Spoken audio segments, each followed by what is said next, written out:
this week on an action-packed episode of Strong Arm Sports Podcast.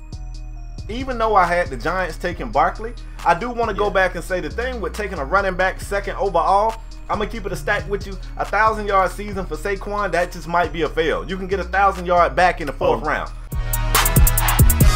We supposed to be the losers, but we winning though. They used to laugh at us, now we winning though. They used to tell me never in my lifetime. I guess they wasn't in they right. Alright, what's going on, folks? Welcome back to a brand new exciting episode of Strong Arm Sports Podcast. I mean, we happen to be the realest sports podcast in all the land. True. Fam, I don't know if you hear me, I mean in all the land. True. Alright, so if you're watching this show, let me tell you what we do. We wrap up the previous week of sports in dramatic fashion. No BS, no sugarcoat, no biases. We got a special guest on the show, but before we get to him, if it's your first time watching or listening, I go by the name of KSpadeTheProspect. And I'm your boy, LeParis57, and together we form Strong Arm Sports. Not Spade, not yet. Oh, okay. Gotta introduce a special guest. Gonna hand it over to him. Introduce yourself, homie. Yo, it's your boy Stax, man. Also go by Stax Montana. Also go by the Young Prophet. You feel me? And I got a few things to say today, man. You know what I'm saying? I got a few things to say. I feel like it's gonna be interesting. You know what I'm saying? Very interesting show. I feel like I'm gonna leave the show with less fans than I came with, but you know, I believe that. You know what I'm saying? You know what I'm saying? Sometimes you gotta get rid of those bad apples, and that's what I'm here to do today, fam. So let's get it. Let's get it. So, Spade Stax got a great show. Got a great show for these guys today. I'm gonna start it off. I mean, this has been a lot of hoopla around the NFL draft. That's what we want to start today. First segment is called NFL Draft Thoughts. But before I even get you guys' thoughts on what you guys think about what went down in the draft, I'm going to run through the whole first round as fast as I can. Going to start off with the first pick. Browns took Baker Mayfield, which kind of shocked a lot of people. We was expecting Sam Darnold or maybe one of the other quarterbacks. Number 2, Spade, I think we both seen this when we did our little picks. We said Saquon Barkley to the Giants. They picked him. 3, Jets took Sam Darnold. Got to talk about that. Another USC quarterback. New York Jets. At 4, the Browns came right back and took Denzel Ward, cornerback out of Ohio State. 5, Denver took Bradley Chubb. 6, Colts took Quentin Nelson. 7, Josh Allen went to the Bills. The Bears took Raekwon Smith out of Georgia, linebacker. 9, San Francisco took McGinley, offensive tackle out of Notre Dame. 10, Josh Rosen. The Cardinals traded up to get Josh Rosen too, by the way. Quarterback out of UCLA. 11, Dolphins took Minka Fitzpatrick, safety out of Alabama. Another safety for the Dolphins. 12, Tampa Bay took Vita, defensive tackle out of Washington. 13, Deron Payne out of Alabama went to the Skins. 14, Saints took Davenport, defensive end out of University of Texas, San Antonio. It was kind of a head scratcher. They traded up to get that guy. 15, Colton Miller went to the Raiders out of UCLA. Tremaine Williams went to the Bills out of Virginia Tech, outside linebacker. 17, Chargers. They drafted Florida State safety Derwin James. 18, Jair Alexander, cornerback out of Louisville, went to the Packers. Cowboys at 19 took Leighton Vander Esch, inside linebacker out of Boise. 20, Ragnow, a center, went to the Lions. Another center out of Ohio State went to the Bengals at 21. Rashaan Evans, a linebacker out of Alabama, went to Tennessee. 23, Isaiah Wynn, offensive tackle out of Georgia, went to the Patriots. DJ Moore, wide receiver out of Maryland, went to the Panthers. About time to get Cam some help at wide receiver. 25, Hayden Hurst, tight end out of South Carolina, went to the Ravens. 26, Calvin Ridley, wide receiver out of Alabama, went to the Falcons. Spade Boy at 27, Rashad Penny, running back out of San Diego State, went to the Seahawks. Terrell Edmonds, a safety out of Virginia Tech, he went to the Steelers. First time in NFL history that 2 brothers was drafted in the first round. 29, Jaguars took defensive tackle out of Florida, Taven Bryan. 30, Mike Hughes, cornerback out of UFC, went to the Vikings. Sony Michel, running back out of Georgia, went to the Patriots. And last but not least, at 32, the Baltimore Ravens traded back into the first round and drafted quarterback out of Louisville, Lamar Jackson. Guys, let your boy know what stands out before I even get to ask you guys a question. But what stood out for you guys during the first round of this draft? I mean, for me, the start and the finish. To start with Baker Mayfield, I mean, the Browns, who notoriously cannot get drafting quarterbacks correct, decided instead of going the safe route, they was going to take the riskiest quarterback in the damn draft, and Baker Mayfield. Risky because of his off-the-field actions, also for the fact that he's a 6-foot-tall receiver. You know how the league, quarterback, you know how the league feel about QBs is only 6 foot tall. And then, to see how the thing finished off with Lamar Jackson being taken, both of those, the start and the finish, both had me like, whoa. All right, Spade, hold on. I want to say a few things. First of all, in my opinion, Baker Mayfield was probably the safest pick as far as quarterback. When I think about him, I mean, of course you got all the off the field stuff as well, but on the field, the only thing you can point to that is a issue, which I really think is overrated, is height. That's the only thing. Anything else is you can't argue there. It's nothing. It's no flaw I seen really. The only thing I can say is height, and the reason I say height is overrated. An overrated issue is that this was a while back. I heard something about like passes being deflected at the line. It show like on the chart. Its height doesn't really show. The statistics just ain't adding up to say height is the reason why passes are being deflected. I feel like I feel like they took probably the safest QB because every other QB had some on the field issues that you can point to and be like, all right, that's a problem, that's a problem, that's a problem. I feel like Baker was probably the safest as far as on the field. Of course, the off the field stuff, and with that stuff, you kind of gotta just pray that none of that stuff happens. But as far as on the field, I feel like that was the safest guy they could go after as far as QBs. All right, I got a few questions. First of all, Spade, I said on previous shows, I said, man, if anybody can mess up having 2 of the top 4 picks in the draft, it's the Cleveland Browns. Now, when I know the Cleveland Browns need DB help, and that's why they went Denzel Ward.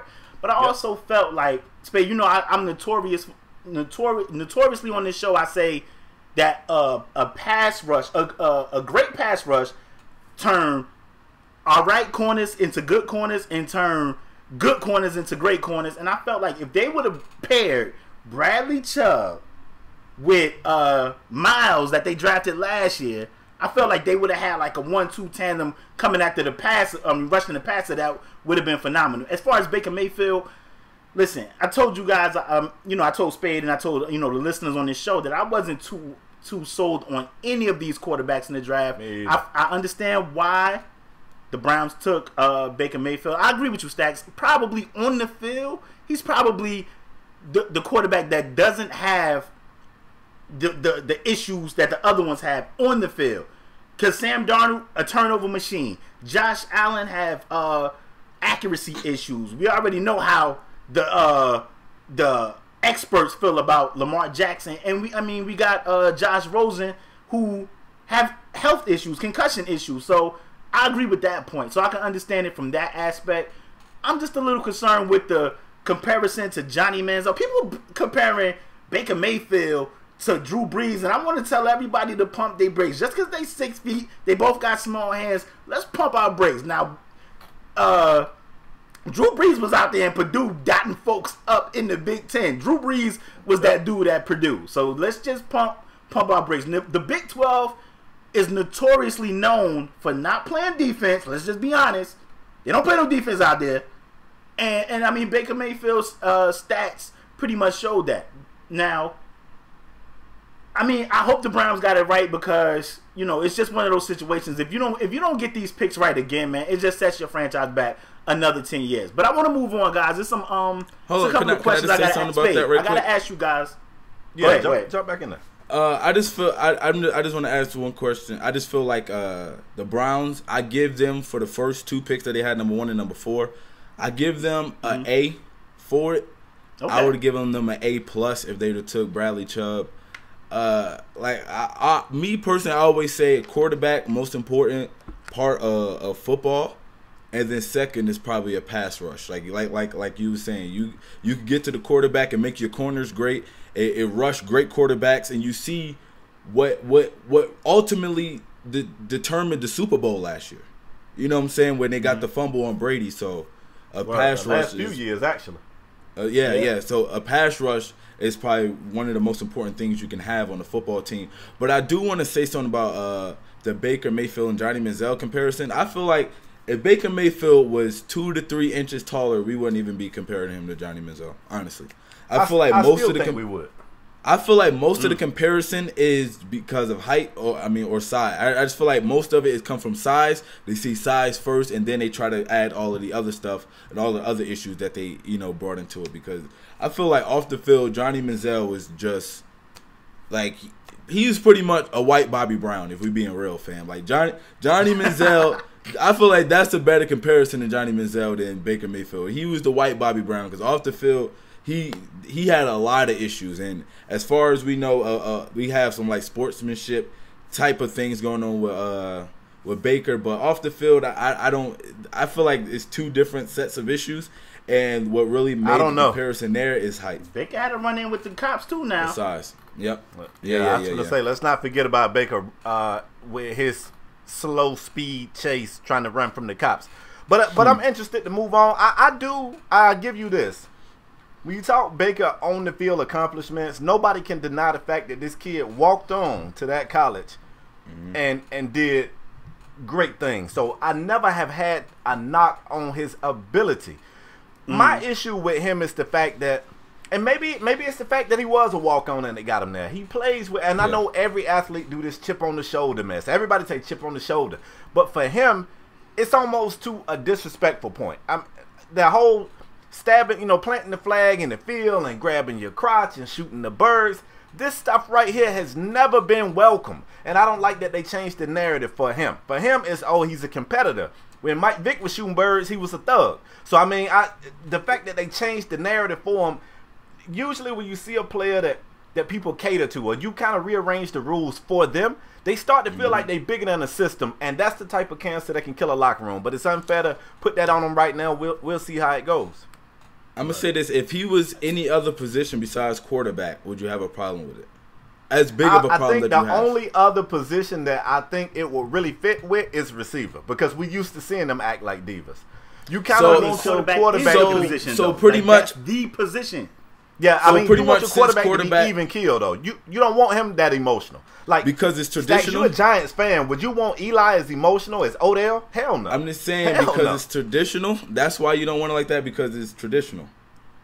Because I feel like you're normalizing the behavior. The importance of that position. I feel like you're normalizing the behavior because of the position. So you said if a wide receiver was doing that, it would be somewhat acceptable. But since it's the quarterback, it's not. It's still acceptable. Cannon when a wide receiver do it though. I was gonna say not acceptable. It just would be more expected. But I really want you to answer this. If Odell and Eli switch personalities, would you be all right with that? Would you be all right with Eli wilding like Odell be doing? I wouldn't say. I'm gonna just answer. I'm gonna say no. I wouldn't want him over the top like Odell, but having some sort of attitude, that can go a long way. Especially in the locker room. I feel like a lot of people try to evaluate what type of attitudes fit in the locker room that they're not in, so they don't know what's going on in there.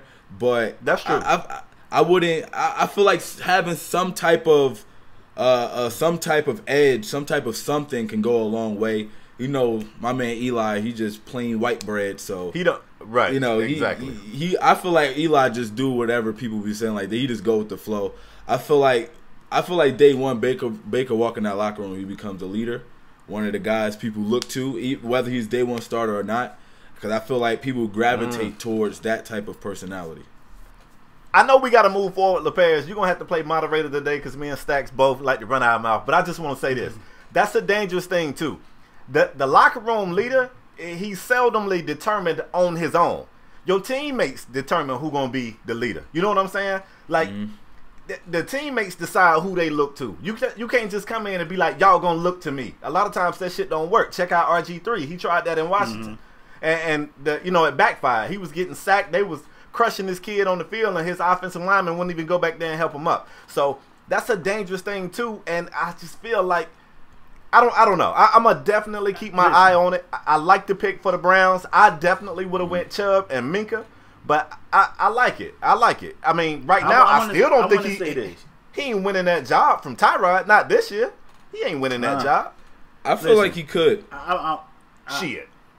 I want the Browns. I hope the Browns got it right, because like I said, if they got it wrong again, it's going to set them back another 10 years, and people are going to be fired, and they're going to be in the same position in a couple of years again.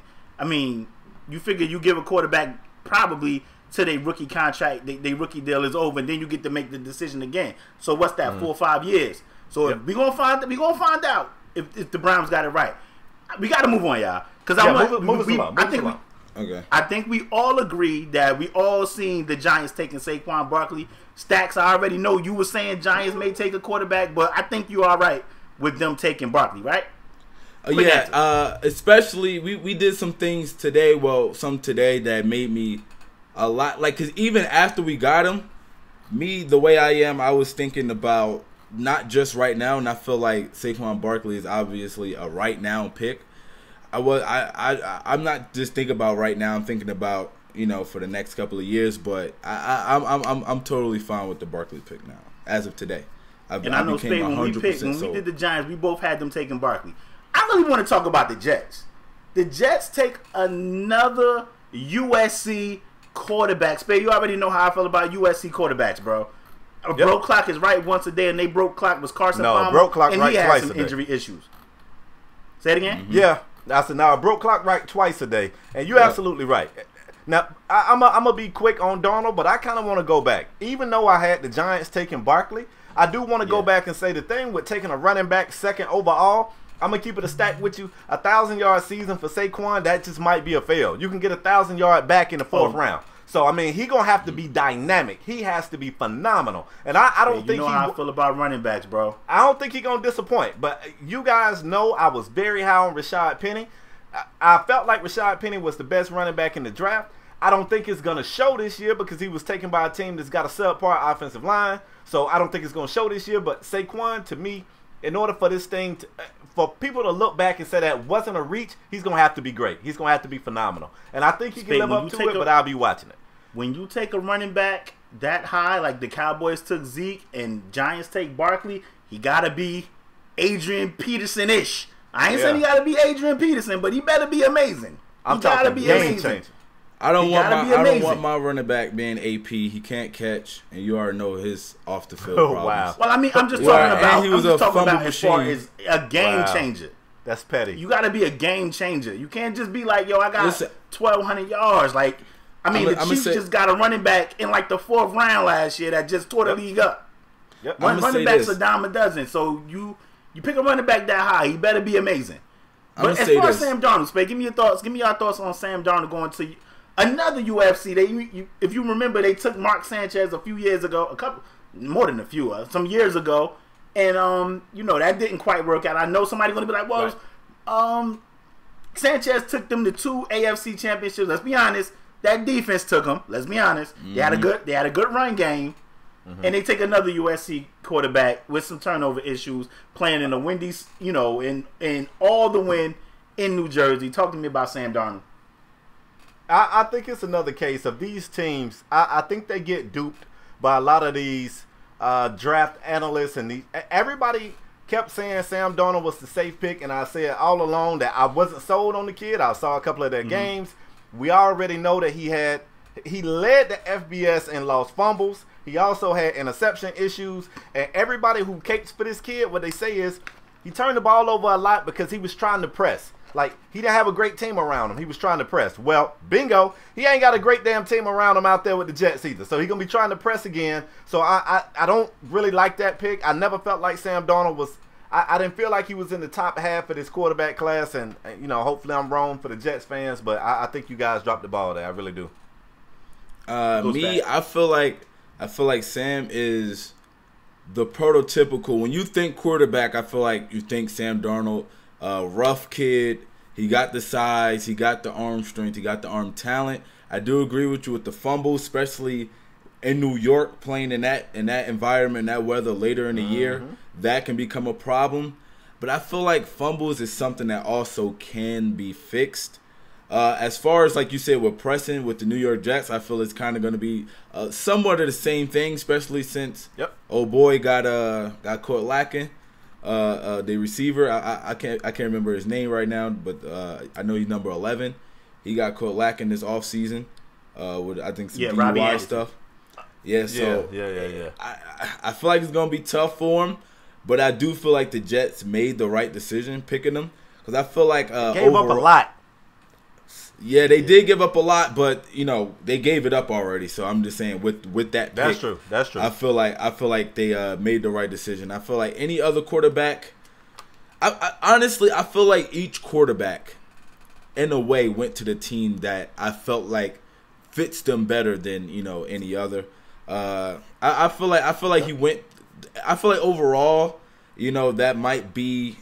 Further down the line, he might be the better of all of the quarterbacks that was picked, because I just like his talent. Honestly, man, I ain't going to flex to y'all. I watched this dude pro day. That thrown in the rain, man. I ain't going to lie. Oh, got duped by that too? Listen, it got me, fam. I ain't going to flex. He looked sharp. He looked good. And I feel like when you think about quarterback, you think about Sam Darnold. Those 280-pound ends coming down the line.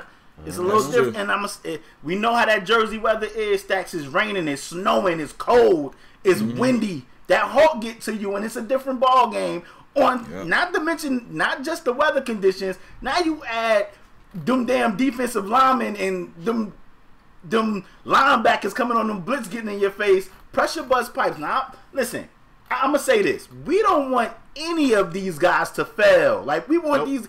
It got to be an amazing feeling to be able to, do what you do for a living, that's something that you love for a living, and, be able to provide for your family. So I don't want any of these guys to fail. But I got to think, me personally, I have a thing about USC quarterbacks, and in my opinion, they don't transition well to the league. Like, aside from Carson Palmer, you look at Matt Leinart, you look at Matt Castle. You look at who's the other guy? Mark Sanchez. To me, these guys. Matt Castle don't count. I mean, he in the league, Spade. You said a broken clock. And he got drafted. You said a broken clock is right twice a day. So this might be the second one, fam. That's right. It's only been right once. Yeah, it's only been right once. Yeah, good point. They better hope this the second one. It's a few more things I want to talk about. I want to talk about Spade. You had a problem. I don't know if you had a problem, but you was kind of vocal about Denver taking Bradley Chubb. Get your thoughts on that real quick. Yeah, I mean, I was very high on Chubb. You guys saw our mock draft. I had Bradley Chubb going #1 overall. So, my feelings of the pick wasn't a knock on Bradley Chubb. I just felt like the one thing that was kind of consistent with Denver was on the defensive side of the ball. I felt like all their question marks was on the offensive side of the ball. I know they lost Aqib Talib, so I thought maybe they would look for a corner. People was telling me that they wanted Ward, but when Ward was gone, they took best available and they went to Chubb, and I guess I get that. And I know they just brought over Case Keenum at quarterback. The debate is whether or not he's a bridge quarterback. LePaire's argument was that they paid him way too much money to be a bridge quarterback, and I understand that their intentions is for him to be the man. However, if he does fail, I felt like this was an opportunity to at least have your plan B in order, and instead they went with we're just gonna make sure our defense can score more points. Like, even if our offense is absolute trash this year, we want our defense to be official, and that's cool. Like, we've seen that work. That's won rings. I was shocked they didn't go offensive side of the ball. I thought maybe they would take the guard that the Colts took. What was his name? Quentin Nelson. Yeah. I thought maybe they would go guard. I was really shocked to see them take Chubb. I just didn't feel like that was a big need for that team. Let me say this, and then I'm gonna let you get in, Stax. Spade, they won a Super Bowl with mediocre Peyton Manning and Brock Osweiler. You telling me Case Keenum can at least be better than that? If you add a guy like a Bradley Chubb to get after the quarterback on the other side of Von Miller, that's scary, bro. But let me tell you this though, and let me reply to that, and then I'll let Stax go. You and I always say to make it to the Super Bowl, it got to be the perfect storm.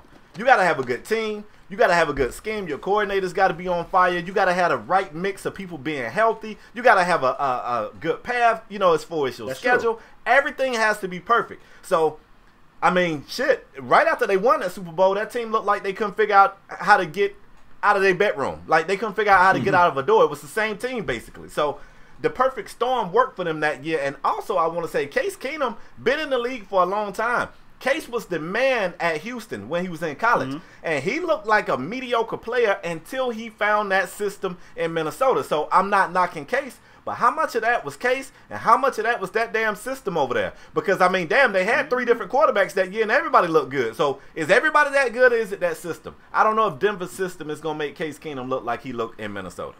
I'm going to say this. Go, Stack. That system is now in New York. I just want to put that out there. But I do want to say I think Case Keenum at least can be better than Brock Osweiler when we look at, you know, definitely. as far as quarterback situation. Yeah, let me bet on that too. But I do want to say, like I said earlier, it's quarterback, pass rush. Those are the top 2 positions that can, like, literally turn a team around. And I feel like if they wasn't in love with one of the quarterbacks available, or if they wasn't in love with a different player and they felt like the pass rush would make a bigger impact for their team, I feel like Bradley Chubb was the right decision. I feel like adding Bradley Chubb to that defense is ridiculous. And I feel like that defense gets even better, improves, and getting to that quarterback next year, you're going to have to watch from your left and right if you any quarterback, because that's going to be crazy. And like I said, quarterback, pass rush, they didn't like any of the quarterbacks. They went pass rush. I can dig it. 2 more things I want to talk about, then we can get off the draft, y'all. I want to talk about Calvin Ridley going to the Falcons. I want to get you guys' thoughts on Lamar Jackson getting drafted by the Ravens. Go.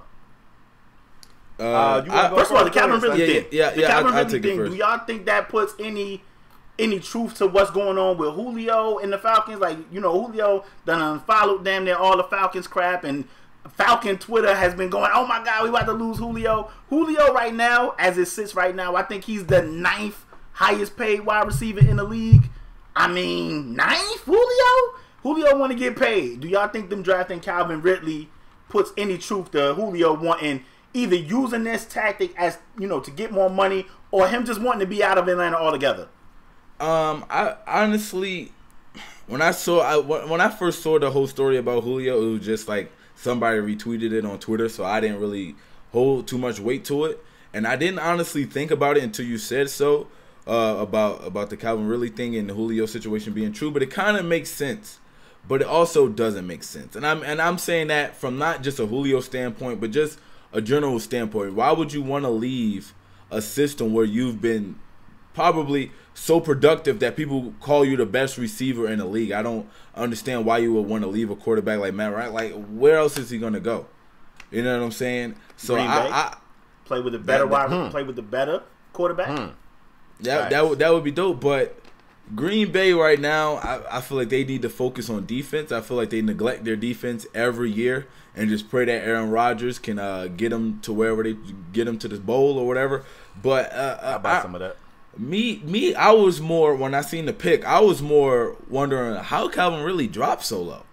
Because I watched multiple mock drafts, and I seen a bunch of times they had him in the top 10. So when he got drafted, what was it, 24? When he got back there. Oh, wherever he fell to, I was surprised on why he even fell so far. And like I was just posing a question on Twitter. Wide receiver 24. The Panthers took DJ Moore out of Maryland. Yeah, so I was even like wondering this so much. I'm going on Twitter and like, yo, why did I miss something about Calvin Ridley? And when he finally got drafted, people would say, "Oh, your boy finally got drafted." That's not even my boy. You know what I'm saying? But I was just confused on like what happened. People were saying that it was his combine performance. that dropped it. They say his combine performance kind of exposed him, that he wasn't as athletic as people thought. But I don't know. That's what I was more, what I was more thinking about, how he dropped so low rather than the whole Julio situation. Coach Spade. Cause I'm King Petty, I want to jump back to the previous segment. Oh Lord. Look, I just got some stats for you on Denver. Check this out. Denver, we talk about their defense. Their defense compiled 33 sacks last season. It's a 16-game season, y'all. And that sounds impressive until I tell you that Denver's opponents compiled 52 sacks last season. Trevor Siemian was sacked 33 times, Brock Osweiler 10, and Paxton Lynch 9. So, I mean, that Quentin Nelson pick probably would have helped out my boy Case Keenum. Now, let's go ahead. Let's jump forward and talk this Julio Jones thing. Julio Jones signed a 5-year deal a while back, 2015 if I'm not mistaken. He still got 3 years left on that deal. And I kind of hate when players do this, but I get it. Like, when he signed this deal, that was a fair deal. The market changes every year. And realistically, as a person, I mean, that happens. Look, I drive a Dodge Challenger SRT. I love my car. It's a 6.1 liter. 2 years after I bought mine, you get an SRT, it's a 6.4 liter. I mean, shit, I still owe on mine. Yo, I can't just be like, well, I don't want mine no more. I hate that Julio is doing this. You got to look around. But see. Jarvis Landry broke the market. I get that. He broke the market, bro. I get that. So you know what you got to do as an athlete? You gotta do the LeBron James. You gotta sign shorter deals because you know this shit is changing every year, Julio. You know that. Come on. You can't sign a 5-year deal and 2 years in throw a temper tantrum because people out there making more money than you. It's gonna always be this way. So you think it's all about the money? You don't think like it's like I'm tired of being in Atlanta? Man, let me tell you something. Julio, I'm tired of playing with Matt Ryan. I'm tired of scoring 3 touchdowns a season. You ain't thinking it's got nothing to do with none of that.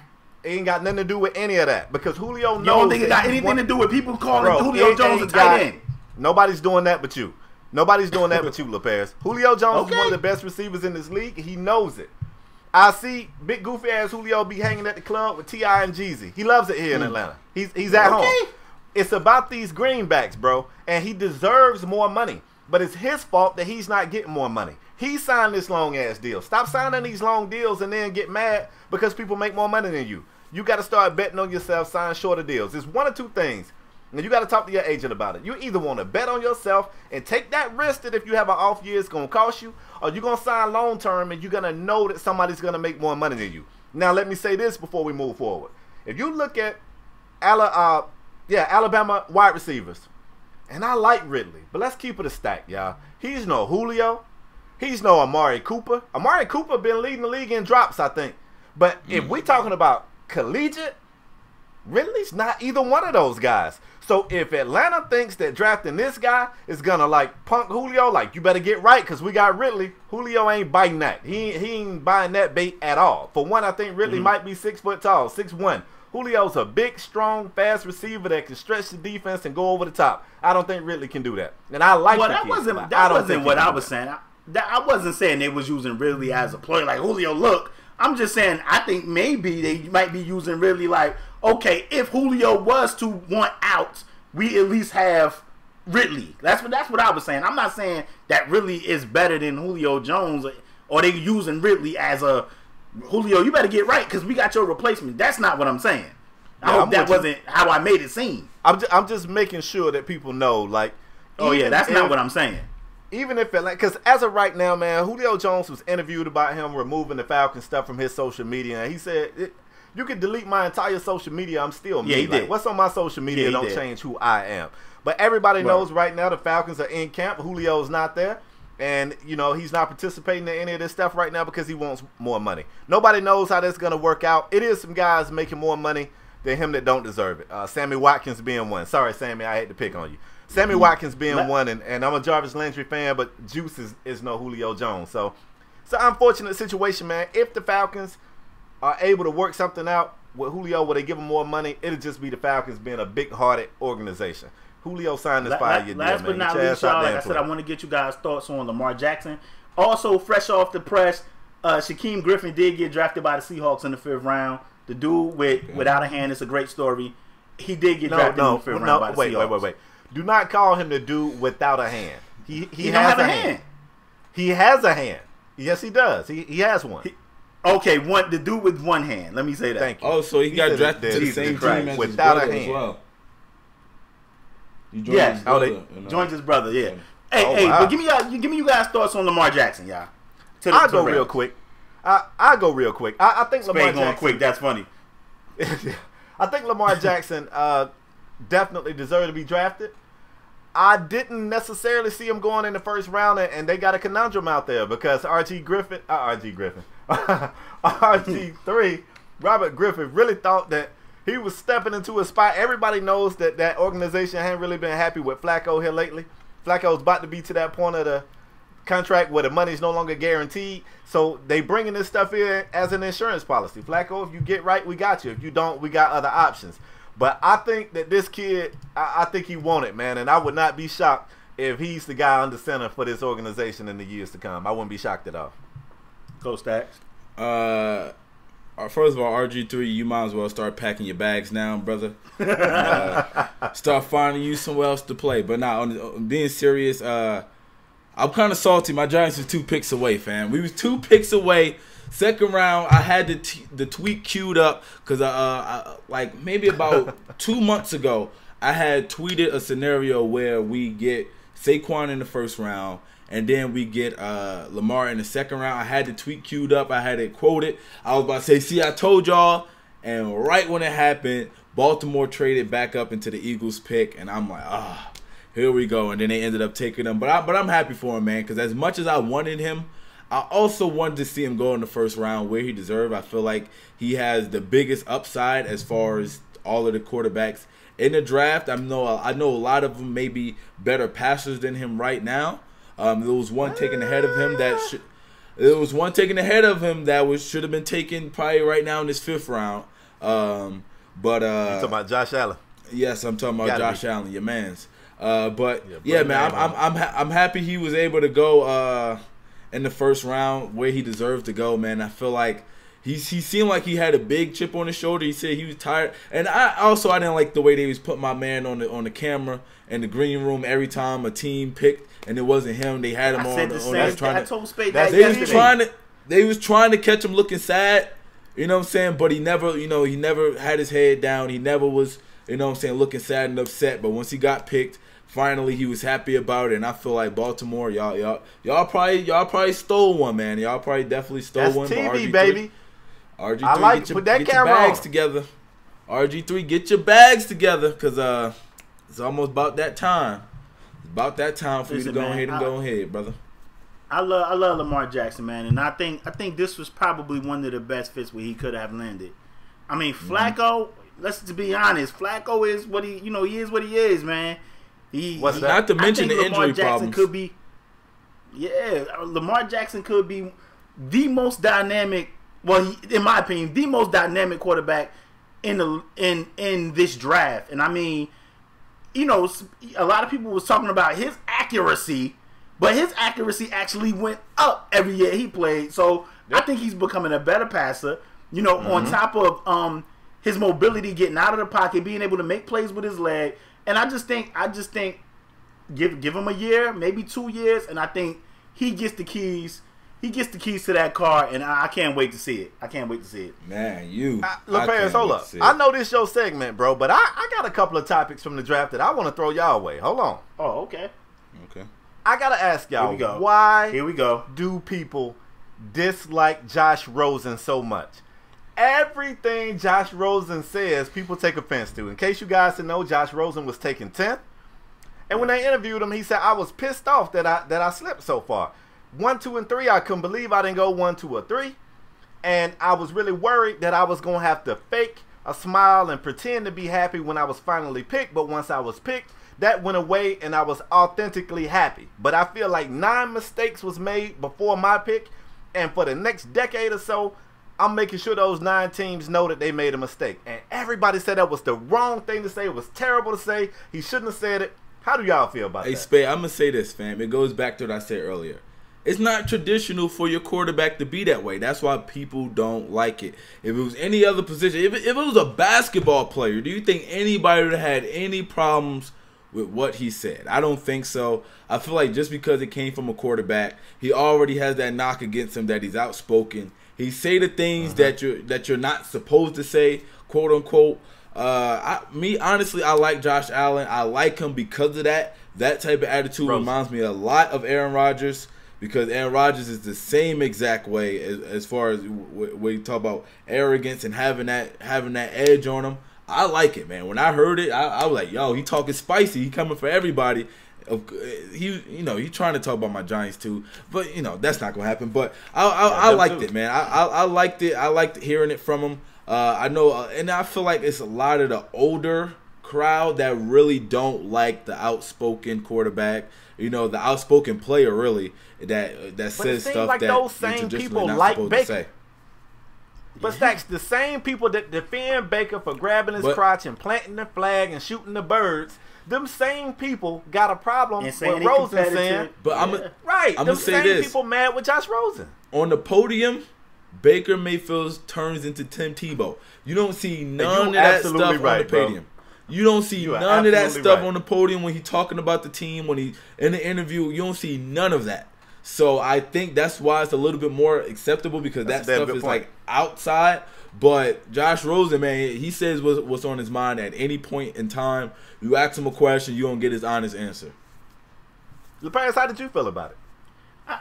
I didn't have a problem with it. I mean, what you supposed to say? You got passed up. You wanted to be drafted high, number 1, number 2, whatever. Like you got an attitude. If you, Spade, you know me. Whatever you need to motivate your flame, I'm with it. So if you pissed off that you got drafted 10th, and if that's what you need to motivate you to be a better player, a greater player, so be it. I don't have a problem with it, but they seem to have a problem with Josh Rosen. Not just this, they got a problem with everything. They were saying that Josh Rosen liked to be challenged in the film room. That he always asking his coaches, why should we do it this way? Why? And they mentioned that and said that a lot of people had problems with that. They said that they don't know if he's so invested in football because allegedly, I don't know this kid background, but allegedly his parents got a little bit of bread, like they got a little bit of money already. So they saying that they don't know if he's in love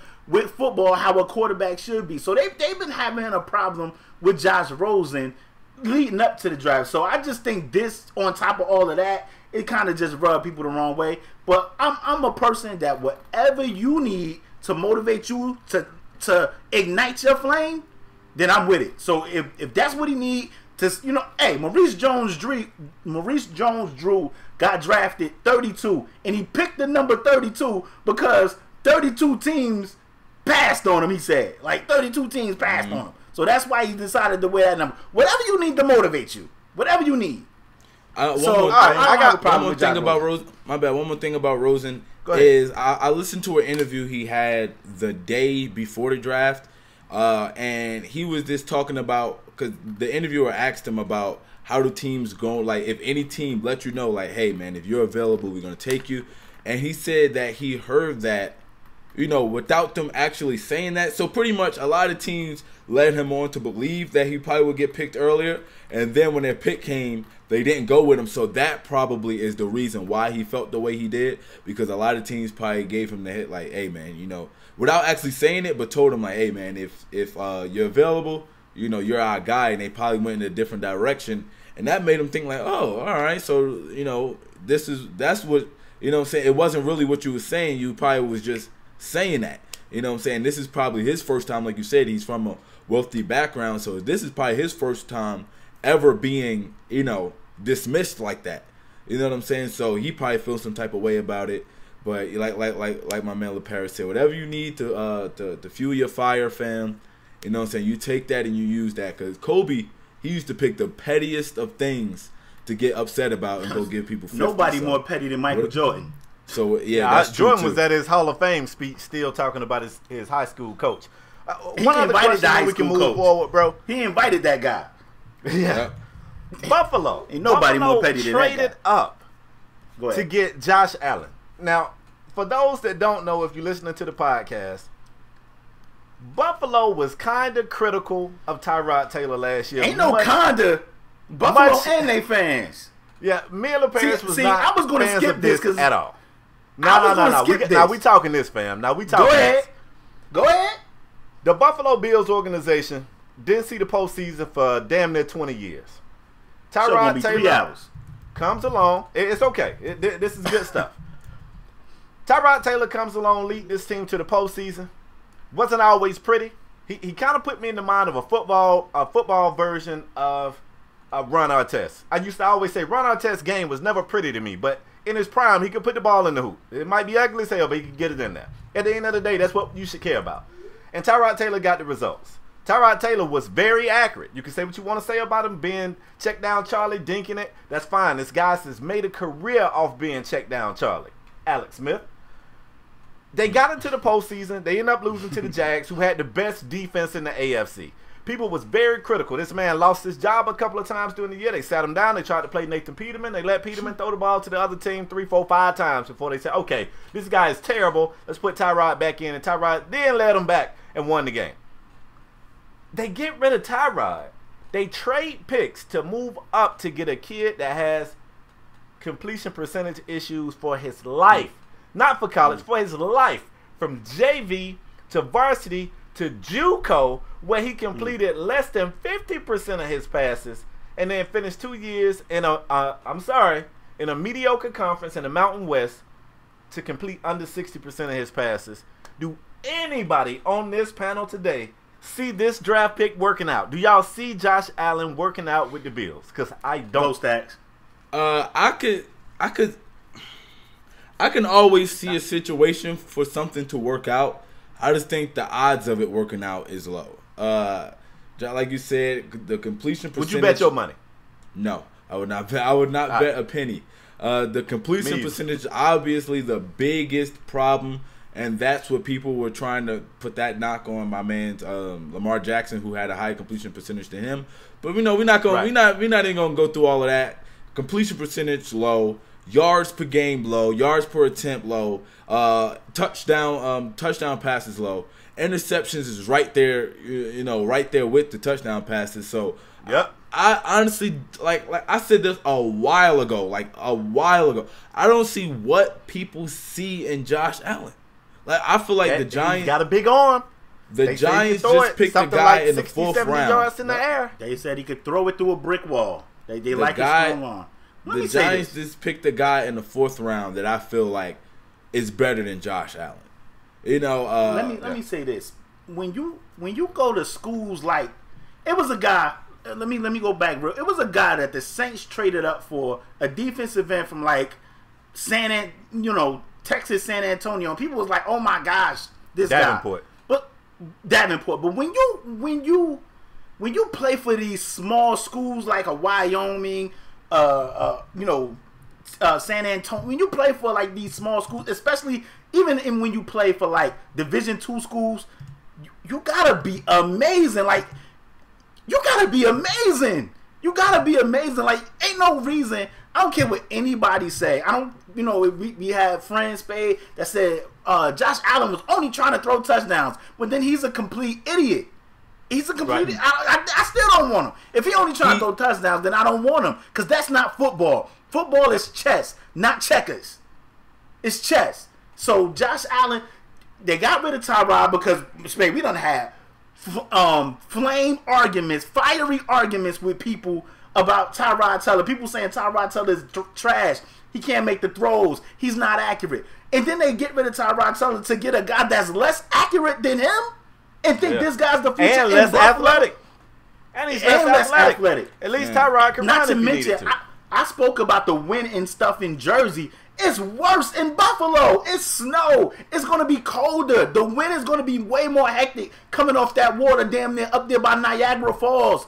I wrote on Twitter, I said, if he throw 50-something% in high school and college, what the hell they expect him to throw in windy-ass, cold-ass, snowy-ass, blizzard-ass Buffalo? We'll see. What do they expect from him there? Like, we'll see. Listen, like I said, I don't want any of these guys to fail, but I'm looking at, listen, Buffalo, the way they treated Tyrod Taylor was 100% unfair, and I do not like it.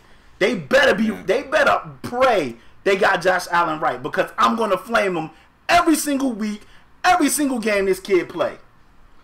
Man, I don't like the especially after like what you just did with Tyrod Taylor, and tend to turn around and draft a guy that this dude I'm not sure on the numbers, but I think it was like 174 yards per game. 100, like talking you said, talking about a guy that can't complete the throws. Come on now. When you said you play in a trash conference, you have to be amazing.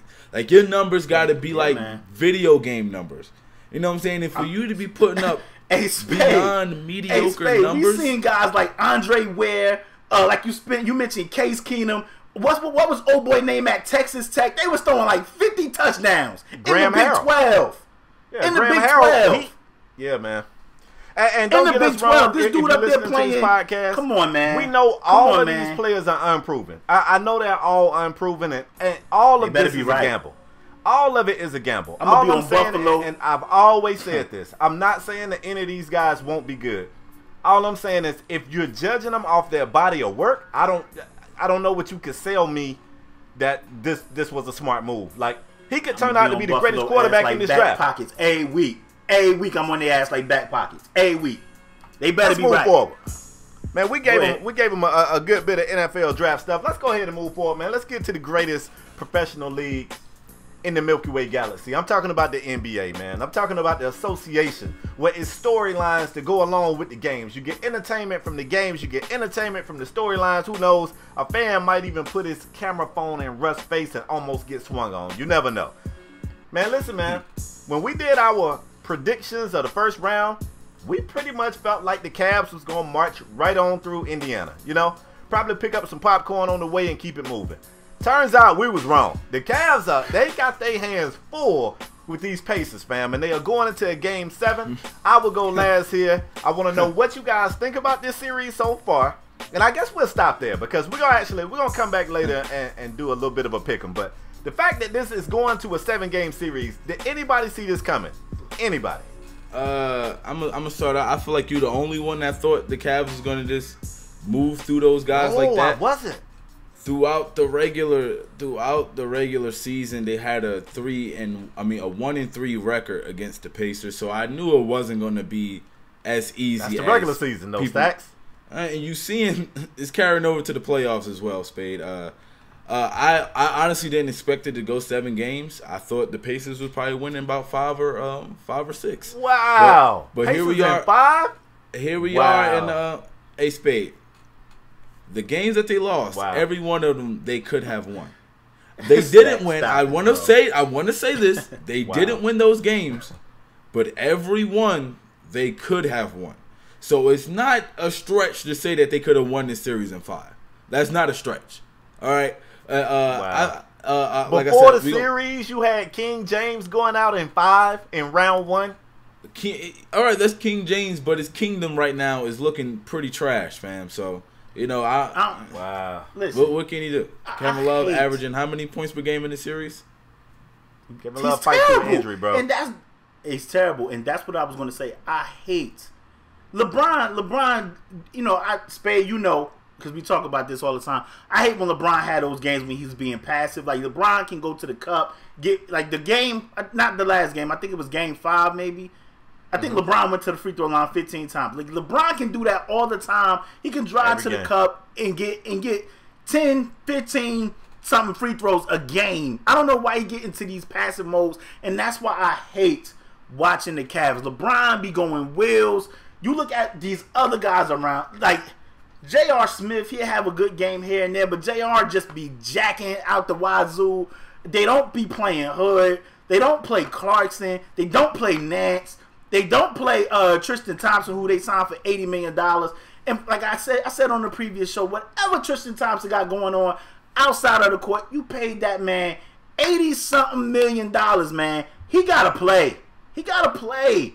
And people telling me they don't play Nance and they don't play Tristan Thompson because LeBron like to paint clear. They like to play all these guys around the perimeter. But when is it going to be a time for adjustment, Spade? Coach Tyronn Lue, when are you going to make some adjustments? Whatever you've been doing is not working. Kevin Love, I don't know if his hand is still hurt. We know he had a hand issue before the series. He seemed to hurt his hand again with some torn ligaments during the series. When are you going to make some adjustments because they are in jeopardy. Like I said, we're going to pick this game later, but they are in jeopardy of losing this series. They got to make some adjustments, man. They gotta make some adjustments. Is trash. I've been saying Tyronn Lue is trash. Wow. That's just LeBron homeboy that LeBron really coaching the team. He just letting his homeboy he's letting his homeboy know what he want. And if I'm not mistaken, LeBron is the reason Tristan Thompson got that contract. He is. Spade said that. Yeah, he did get him that contract. So you got to live with the results. LeBron wanted to blow up the team mid-season. Up the team mid-season, and this is what you got. A lot of people on Twitter was going crazy about the team. I know LeBron got back the product he want. He even shipped Wade back for not even a player. They got to pick. So I don't. At this point, is no excuses. You got to play with the hand you're dealt. This is the hand he's dealt. Whether you got to score 40, I'm just saying, where's or you got to get 15 assists. You got to do what you got to do. Like I said, Tyronn Lue is trash. If you're looking for adjustments, you got to talk to Bron about that.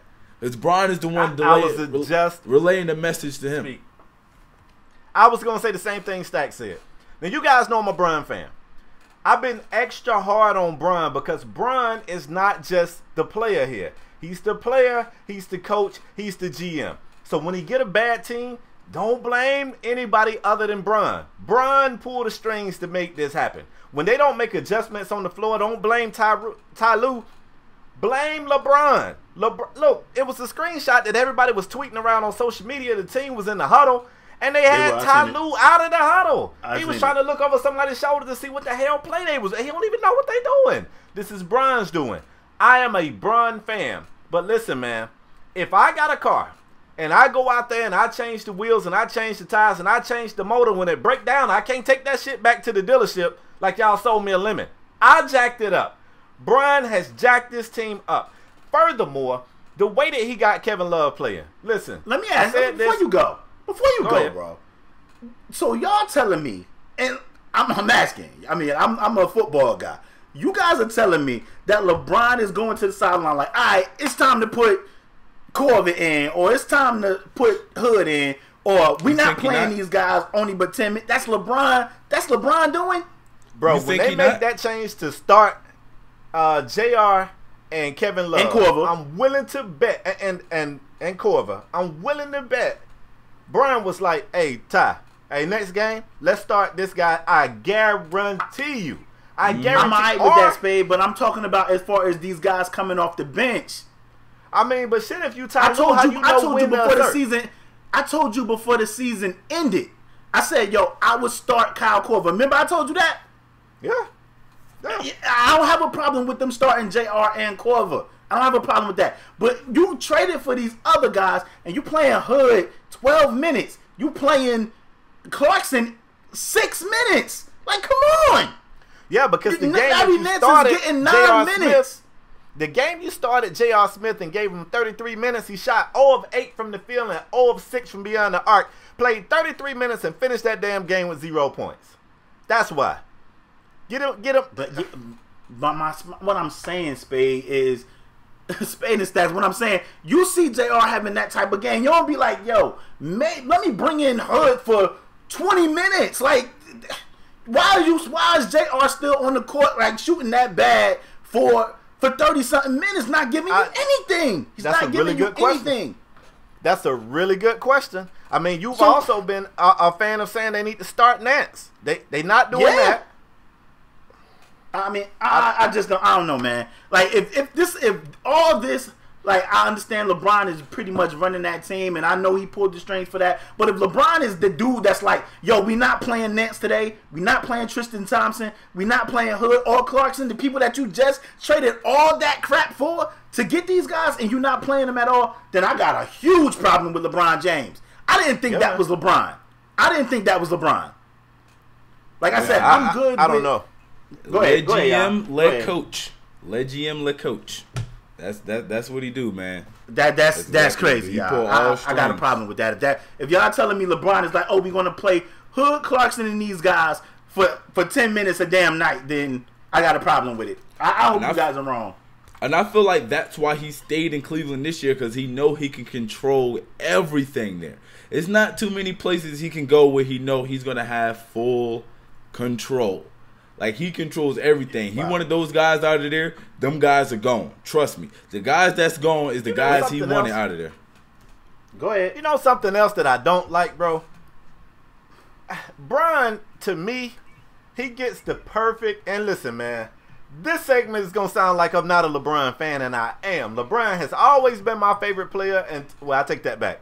He became my favorite player when he went to Miami, and after he left Miami, he kind of fell back to my second favorite player as James Harden took his spot, who is the real King James as far as I'm concerned. But however, I'm going to tell you something else I don't like about LeBron. LeBron can play puppet master and make all these moves, and when shit go wrong, people blame Kevin Love. They blame Ty Lue. They blame David Black. They blame whoever else. All these other coaches. Who wants to coach LeBron? Nobody wants to coach LeBron. Everybody said, man, LeBron need a coach like Pop. I always said that. They say he never had a great coach. You know why? Because he keep hiring his homeboys. Because he don't want one. Right, he don't want one. Imagine I don't have a problem with the moves LeBron made. I got a problem that they're not playing the guys. You know what? You might actually have a point. I don't think Ty Lue is like, I want you to come out the game, and Bron look to the sideline and be like, hell no, he ain't coming out the game. He done that before. That much power? He did that before. Oh, well, shit, if he called for subs. He called for subs. Then you. Or I think it was either a sub or they was about to sub somebody, and he said no, he's staying in. One or the other. I got a problem with that, then, man. I got a problem. And if LeBron lose this, then it's on him. Like I didn't know LeBron was out there like, we not playing these guys, or no, these guys are not coming in. You done traded away all these assets. You look at what Derrick Rose, and you know, Spade, I've been hard on Derrick Rose, but you look at what Derrick Rose was doing in Minnesota the last 2 games. I know they lost the series. They won one of the games, and but they lost the series. Right. You look at that, like, they can use Derrick Rose right now. George Hill, who they traded for, has been injured. What about Wade? The real George Hill is still in Sacramento. Like, that dude did not come to the Cavs. He did not come to the Cavs. You said yourself in that Miami series that Wade's leadership and the fact that he was a veteran was going to win Miami one game, and sure enough, it did. You don't think that could have helped these Cavs? They look like deer headlights. This is what I'm saying. You make these moves to not play these guys. If y'all are telling me that that's LeBron, then I got a problem. I have a huge problem. Matching suits. That shit is lame. Come on. I said on the last show, that has never worked out. Show me an instance where coming to the crib in the same gear has worked out. When couples do that, they end up breaking up. Like when girlfriend and boyfriend do that, they break up. It don't work out. And I'm waiting on one of these players to buck. Buck on Bron. He can't trade you right now. Yeah, your ass gone next year, but you good for now. I don't like this, y'all. You ain't gonna be playing no more. If Bron, say it again. Well, that might be good. That might be good. Listen, man. LeBron. Listen, man. Like I said, I feel Jersey like say, "Listen, man." I just learned that. Listen, both of these Jersey guys said, "Listen, man." Listen, I feel like LeBron and ultimately may make the decision to stay in Cleveland next year because he know he can pull all the strings. He know he go to LA. That's a good question. If LeBron lose Game 7, do he stay in Cleveland? LeBron lose Game 7, he staying? Y'all got him staying? I feel like there's a possibility both ways, but I feel like I feel like he'll stay because he can do what he wants. Bro, he went home. He went home for Savannah. Happy wife, happy life. Why would you go to the Western Conference to play with the Lakers? Not playing Hood. Like, I got a problem with them not playing Hood, not playing Clarkson. Spade, like I told you, man, certain guys, I feel like certain guys can win you certain games. And I know people got a problem with Jordan Clarkson and his defense. But Jordan Clarkson have had some games with some Lakers with the Lakers that he just exploded. Same thing with Rodney Hood. He takes horrible shots. You can't see what a guy have in 8 minutes, man. But he ain't got to worry about taking horrible shots on the floor. Brian, he ain't getting the ball like that much. Anyway, Brian gonna swing it to you on a catch and shoot situation. And I don't want to hear Clarkson. They got a problem with Clarkson defense, but they starting Kyle Korver. Who can Kyle guard? He ain't guarding nobody. And like before we move on, because I want to move on, guys. But before we move on, So y'all don't have no problem with them not playing Tristan Thompson at all. Now I know for whatever reason he has not been the same player. He has not been the same player. Yeah, but I got a problem with that. But he gotta be able to give you something. Come on now, he can't give the Cavs anything. Tristan hasn't been the same since the finals when he got out rebounded by Steph Curry. He hasn't been the same since then. I don't know what's going on in his life, or even if it's a health issue to where he's not playing. Sabonis killed him. Like, you telling me that he can't give you anything versus Thad Young, Sabonis, and Miles Turner? Nothing? Nothing? Only thing he can give That's you what y'all is telling me. rebound. He can't give them nothing. That's all he ever was giving. Yeah, I mean, he was giving them energy and rebounding, a couple of block shots. I think he can still, maybe not as much as he used to. Sometimes CT had those games when he give you like 15, 18 boards. You be like, oh my God, Tristan Thompson is a monster. Maybe not. Like, he used to get like 5 or 6 offensive rebounds. Like, y'all telling me this guy he don't exist anymore. LeBron got him that money, fam. Yep. LeBron got him all that. Y'all ready to move on? And how many people from that original Cavs team, when he came back, is still there? Not many. Wow. I mean, Tristan. I mean, he did. He got all of them paid. He got him paid. He got JR paid. He got all of them guys he talking paid. about he talking about Wiggins, Waiters, all them guys. Kyrie, gone. Yeah. Gone. Everybody gone. All them guys. Yeah, he gone. And people was tripping on Kyrie when he left, right? People was tripping on Kyrie when he left. We know why. He probably would never say why until you write a book after you retire. But we know Bron was pulling them strings, fam. And he probably was tired of it. I'm not denying that. That's not what I'm not. Like I said, I don't have a problem with the moves. I have a problem with them not playing these guys. You traded all them assets away to get these guys, but you're not playing them. I got a problem with that.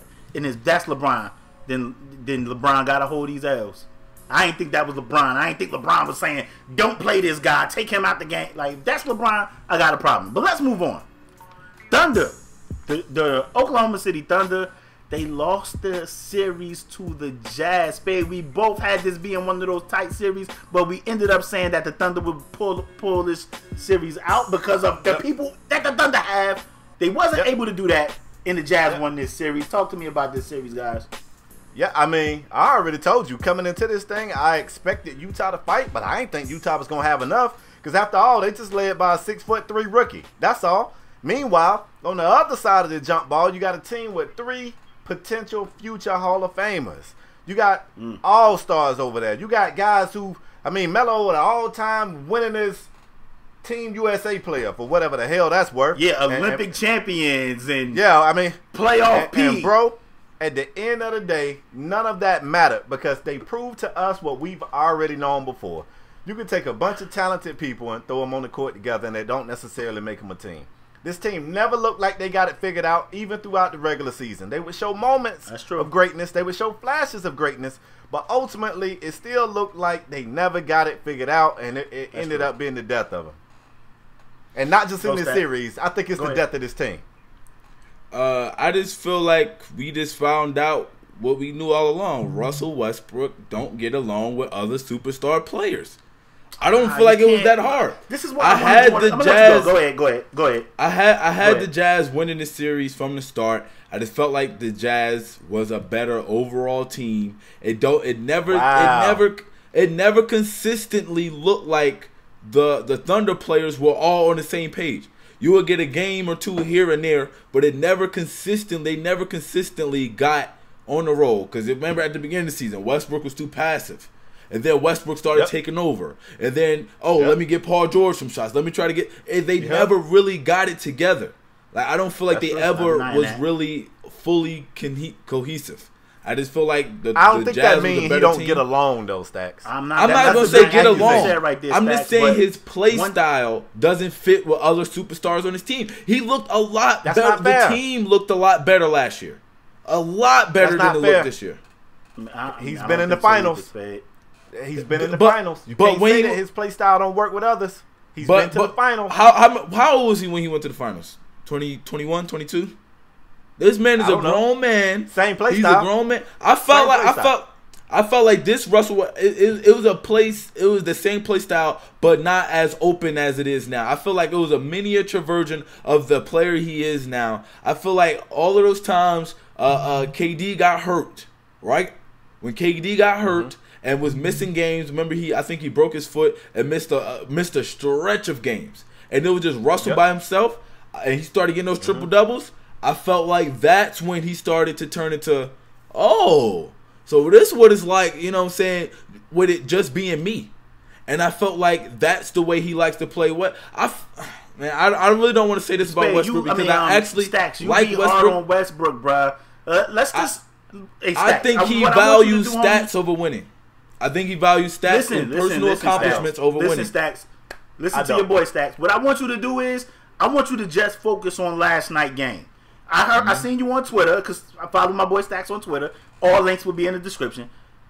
I seen you on Twitter yesterday, and you was like, Westbrook scored 46 on 43 shots. But Stacks, you a basketball guy. Let me ask you, can we round up? Can I round up? Is 42% from the field, is that bad? Is 42% from the field bad shooting? He took 19 threes, fam.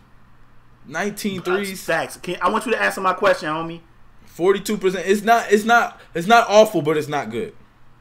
Now let me ask you this. Paul George went 2 of 16. Melo went 3 of 7 for whatever reason in the last 2 games. They ain't been playing Melo in the second half. I mean, 25 minutes from Melo. This is a guy that you went and got. You gave him 25 minutes in a closeout game. Like, I don't understand. In a game that could potentially get y'all out of here, I don't understand why Melo went 3 of 7. I don't know why he wasn't playing. But Stacks, who do you want to take those shots? If Westbrook don't take those shots, they get blown. They get the doors blown off. I'm asking this question, and you said he took 19 threes. He made 7 of them. And let's be honest, is 37% bad from 3? Nope. Let me say this, right? How did the Utah Jazz answer my question, please, homie? Is 37% bad from 3? No, it's not. It's not bad from 3. But listen to this. How did the Utah Jazz win this series?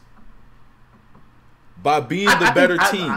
People was saying 100%. That ain't people was telling me. To me, it don't match. It never worked. It never worked. But when Paul George come out and say I'm playoff P and go 2 of 16 and shoot 12.5%, 0 of 6 from 3, plus 6 turnovers. Come on, Stacks, you ain't about to win no game, bro. That's one of your elite players. When he put out a game like that, you're not about to win, bro. And look, people was telling me that the reason that they lost is because they just passing the ball around. They nobody trying to shoot. They just keep giving. How are they supposed to get in any rhythm, any type of rhythm with their point guard taking 43 shots? Your point guard, 16 shots. How are you supposed to get into a rhythm? You take 16 shots, you ain't getting in no rhythm. How often are those shots coming? How often are those shots coming? I could take 16 shots throughout this day, or I could take 16 shots throughout 10 minutes. That would be a totally different scenario. So how often was those 16 shots coming? You got to think this guy took 43 I felt like they was forcing it to Paul George. They was begging. This is how 43. I felt I'm only talking about last night. I'm not talking about the whole series because during this series I felt like Utah. Like, I picked the Thunder to win this series because I was expecting more from Melo and Paul George and Russ. But once I seen how they play, and Spade, I said, when we picked this series, I said, Utah's a tough place to play. I can see Utah getting them joints in Utah. Did I not say that? Yep. So, I mean, what I'm saying is, this is a potential closeout game. Stacks, what rhythm? He went 2 of 16. This guy clearly has no rhythm tonight. So, in my opinion, Westbrook had to take them shots or they getting the doors blown off, Stacks. Y'all ready for me to come here and settle this thing? Y'all ready for me to settle this? Because I took the back seat. All right, first of all, Westbrook is a one-man show, fam. And that's just what he is. That's just what he is. Let me say this. And, hey, LaParis, I'm going to go ahead and let you know you might want to lean back from the camera because we finna get some backlash because of this statement. I'm finna ruffle some feathers. I'm finna step on some shoes. And I hope they're not white. People criticize Russ for being essentially the same thing that Kobe was toward the end of his career. I heard Kobe say that I trust a guarded me more than my open teammate. Kobe said that. He said that. Kobe used to come out here and jack crazy shots, and people loved it. This goes back to that whole Baker Mayfield, Josh Rosen thing. Two people can have the same type of personality, and it depends on their likability. Some people are easier to like. For some odd reason, people don't really like Russ. Now, let me say this. Stax has a point about getting those shots in rhythm. This is the reason why I had a question mark about this Thunder team at the start of the season. It wasn't just 3 superstars. It was 3 ball-dominant ISO superstars. So it wasn't going to work. It don't matter when they got the ball because they're not catching shoot guys. Paul George ain't one and Melo ain't one. So it don't matter if they got 16 shots or 30 shots. If them shits came off the pass and they was expected to be able to shoot that, that's not the way they play. I watched some of that game, and Paul George had some plays where he came down and he had the ball for that possession and he just couldn't get him to fall. It be like that sometimes. I'm going to give you another hard fact. Melo didn't want any smoke, y'all. Melo shied away from the moment. Melo knew if this game was a loss, it was going to be easier for him to deal with if he say, hey, I only got 7 takes. Than for him to come out there and build a brick house for the third little pig that the big bad wolf can't huff and puff and blow down. Melo did not want any part of this. Melo did not even want it on his shoulders if they lost that game. And Westbrook said, you know what? Paul George can't get him to fall tonight. Melo don't want it. And I'd be damned if I take this loss laying down. That's what he said, and that's what he's always said. He's always been this guy. We love him when it's working. We hate him when it's not. You're going to always get this with Westbrook. And I kind of feel sorry for the dude because I think he's a good player. And now everybody had this idea that you can't coexist with Russ. That's not fair. They've been in the finals with Russ. They should have been in the damn finals when him and KD equally choked a 3-1 lead to Golden State. Right. They should have been in it twice with him playing this same reckless style of ball. And now that it's not working, people kind of turning on the dude, and I feel bad for him. As for his 3-point shooting, he was 7 of 19. I saw somebody that I actually respect their basketball knowledge said on Twitter, said something about him shooting 20-something% for the season, and he took 19 threes. Say that back to yourself. Is that okay? Well, I got some numbers here. For the postseason, which is in all fairness, a completely different beast, he shot 36% from 3. That ain't legendary, but that's not bad. I mean, that's not bad. If you want some numbers to compare it to, Marco Bellinelli, who we consider a 3-point sniper, is only shooting 37%. So, I mean, J.J. Redick is shooting a lower percentage. We consider him one of the best 3-point shooters in the league. For the postseason, Redick shooting 35%. Drew Holiday shooting 35%. Manu Ginobili shooting 33%. Terry Rozier shooting 34%. So he's not shooting that bad from beyond the arc in the postseason, y'all. He's not. It's just on this particular day, he couldn't get any help from Paul George. Melo didn't want to be there. Melo trying to make sure Lala ain't shooting no more scenes on her show. I don't know, man. Bro, I didn't expect him to lose this series, bro. I didn't expect him to lose this series. Not only did Paul George go 2 of 16, he has 6 turnovers. 6 turnovers? Yeah, just bad. That's just bad. Now, and Steven Adams showed up. Steven Adams played 39 minutes. He had 19 points, 9 of 11 from the field, 16 boards, 8 offensive, 8 defensive. Come on, man. And I'm gonna say something. That might not hold too much weight to what's going on now, but in the grand scheme of things, it kind of does. If you pay attention to games, what was it, 2, 3, and 4, right? And those 3 games, Westbrook had 0 points in the 4th quarter. Am I right? Do you know why? Because the shot selection was trash. Every time he was about 2, 3 assists away from the triple-double and being very passive. Especially, I think it was game 3. Very passive. See, I'm like, when is he going to even shoot? Though, y'all. That's my problem, y'all. Last night, so in those games, you say he passive. Last night, he wasn't going for a triple-double, and he was aggressive as hell, and y'all got a problem with it. It's a lose-lose situation for him. He get a triple-double, y'all like, oh, he only care about his numbers. Last night, he was like, damn that, I ain't about to go out like no sucker. Let me do me, because clearly Paul George ain't locked in. Let me do me. Let me play. Let me score. And now y'all like, oh, well, you can't play with him because he's shooting the ball this many times. Like, Listen, he can't win. And I'm gonna say this is why I'm a Westbrook fan, yo. I'm a Westbrook fan. But my Stacks, and somebody tweeted me and said, well, Paul George averaged the most points during this whole series. My question ain't about this series, because like I said, Spade, me and you talk during this series. I said, man, Utah ready. And Donovan Mitchell is ready. These guys came to play. But in this particular game, the way Paul George played is unacceptable. It's unacceptable. Unacceptable. And I'm not arguing that. Of course, he could have used some help. But when like I said, those games 2, 3, and 4, 0 points in the fourth quarter. Now, and then you notice a theme here. Now, games 5 and 6, when they're down 3-1, I think he averaged about 4 assists in those games, if I'm not mistaken. It was nowhere near triple-double because he was taking 40-plus shots. I think the game 4 he took, not game 4, game 5 he took 39 shots, and then last night he just took 43 shots. So now, I'm down 3-1 now. I've been chasing this triple. They had like 79 points together or something. I've been chasing this triple-double, right? I've been chasing this triple-double so much that we lost some games. We lost 3 games because I'm not trying to score in the fourth quarter. I'm trying to get these triple-doubles. Oh, now let me try to do this so we can win these. It's too late now.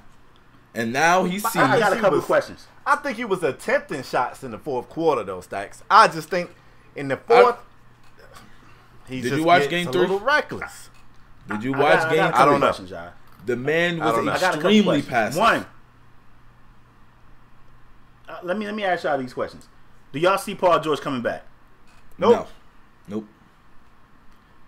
Melo got a player option. He's going to make like 20, 28, 29, $30 million Melo next coming year. back. I definitely think we all think he picking that up. He's not about to leave $30 million on the table. Nobody's about to give Melo that. He got do y'all think they try to buy Melo out? I don't even think he accepts a buyout. Yeah. If I'm Melo, I'm coming back. I ain't accepting no buyout. You want me going? You better trade me. Ain't no way. I want all 28 of them M's. I mean, I think the same thing. I want all 28. I'm a little 50-50 with Paul George. Part of me think he come back, and part of me think he out. I don't understand why you think he'll come back, because at no point of the season because that money, man. I think Paul George can make $200 million with these guys. Man, I don't know what that man don't. Nah, hell nah, bro. Okay, I'm just asking. At no point of the season did that team really look, besides Westbrook and Steven Adams, because they've been playing together for a little while, and I think Steven Adams complements Westbrook's game more than Paul George does. And at no point did they look like they was like, yo, they could be the team. At no point did that thought ever cross my mind. And I actually, before the series, I'm like, I got them losing this series. That's crazy because I was wrong on that. And let's move forward. Let me tell you about another damn series I was wrong on, apparently. Bucks, Celtics are also about to go into a Game 7. And I said before this, I said, you know what? This Celtics team is going to fight, but they 2 best players are injured. They're not going to have enough. It's probably going to be 4-2 or 4-1 Milwaukee. Well, good googly moogly. I was wrong. Them young players out there balling, they fighting. And let's do the same thing that we just did in that Cavs 7-game series. First of all, I'm gonna throw it to Stax because Stax been knocking them out the park. We got to get him on for when we had these predictions, LePage. We got to get him on because now he could just be capping, saying he got all these. He a busy man. You can check my Twitter. You can check my Twitter. He's a busy man. Look, I told you I'm young prophet. Going into Game 7, did you see this thing going this way? No, but I'm gonna tell you what I realized about this series. Celtics are a defensive team, right? Without Kyrie, especially defensive team, and that's what they lock down on to get their dubs. So in order to beat Marcus the Smart been Celtics hurt team, too. I know, but I'm just talking about the team in general. Like the players they have scrappy players that dive on the floor for loose balls. Like they have hustlers, defenders on the squad. Okay. Now, to beat this team, you really just got to outscore them for real. You know what I'm saying? Because without Kyrie and Gordon Hayward, they don't have a go-to like, yo, go get us some buckets. You feel me? They don't have that. Right. Now I feel like they kind of got put in the perfect matchup because Milwaukee is a team that don't score a lot of points either. And I feel like that's the problem. They're not a great 3-point shooting team. Exactly. And when you not having to worry about guarding the 3, and all you got to worry about is somebody trying to Euro step their way into the paint, it's easier to guard that because you know you can help off of this guy, and that guy. So I feel like they honestly got put into the perfect matchup where against a perfect team because that's the Bucks not lost on purpose to get this matchup. Exactly. I don't listen, and honestly, I love Giannis, but I kind of think he's overrated. I don't think he's as good as a lot of people think. I don't think he's as good as a lot of people think. I feel like a lot of what he does, like if you watch him play, I watched him play. It's a struggle. Like every time he scores, it looked like a struggle bucket. Every single time, it looks struggle. Like it's not except for when he travels. Listen, man. I don't think he's as good as I don't even think he's as good as a defender as he could be. I just feel like all around he's not as good as people think. I do think he's really good though. Don't get me wrong. He's definitely without Kyrie. I feel like if Kyrie and Gordon Hayward. I'm gonna put his Twitter down in the bio. Y'all get him. Listen, get him. I feel like if Kyrie and Gordon Hayward was playing in the series, first of all, it would have been a sweep, and Giannis would have been the third best player on the floor. Oh, I said that too. They don't even need Gordon Hayward. If they got Kyrie, it makes their bench stronger because Rozier and or Smart or however they do it is coming off the bench. If they just had Kyrie, they lose this series. I feel like I feel like if those two was on the floor, Giannis will be the third best player on the court. Wow. But wait. Behind Gordon Hayward? Yep. I feel like he'll be the third best player on the court. I was never big on Giannis. I never was like this series is going exactly how I thought it would go. I said on this show, man, the Bucks, they are one of them teams, they get killed by bigs. I know Spade, I said I felt like Boston coach can will them the two victories. I felt like he can get them just because I think that's how good he is as a coach. I felt he could have willed them to 2 victories. But this is a game 7, and they say a playoff series don't start until another team went on another team court, and so far everybody been protecting home court. So if history has shown us anything from this series, then Boston should win this game because the Bucks haven't been able to win in Boston on their home court. If I'm telling you, if they better pray, the Bucks better pray Jaylen Brown and Tatum shots ain't falling, because if they falling, the way that team get after it on the defensive end, we already know the Bucks can't shoot threes like that. Like I said, Middleton, before this series started, I said Middleton can give you those games where he get hot.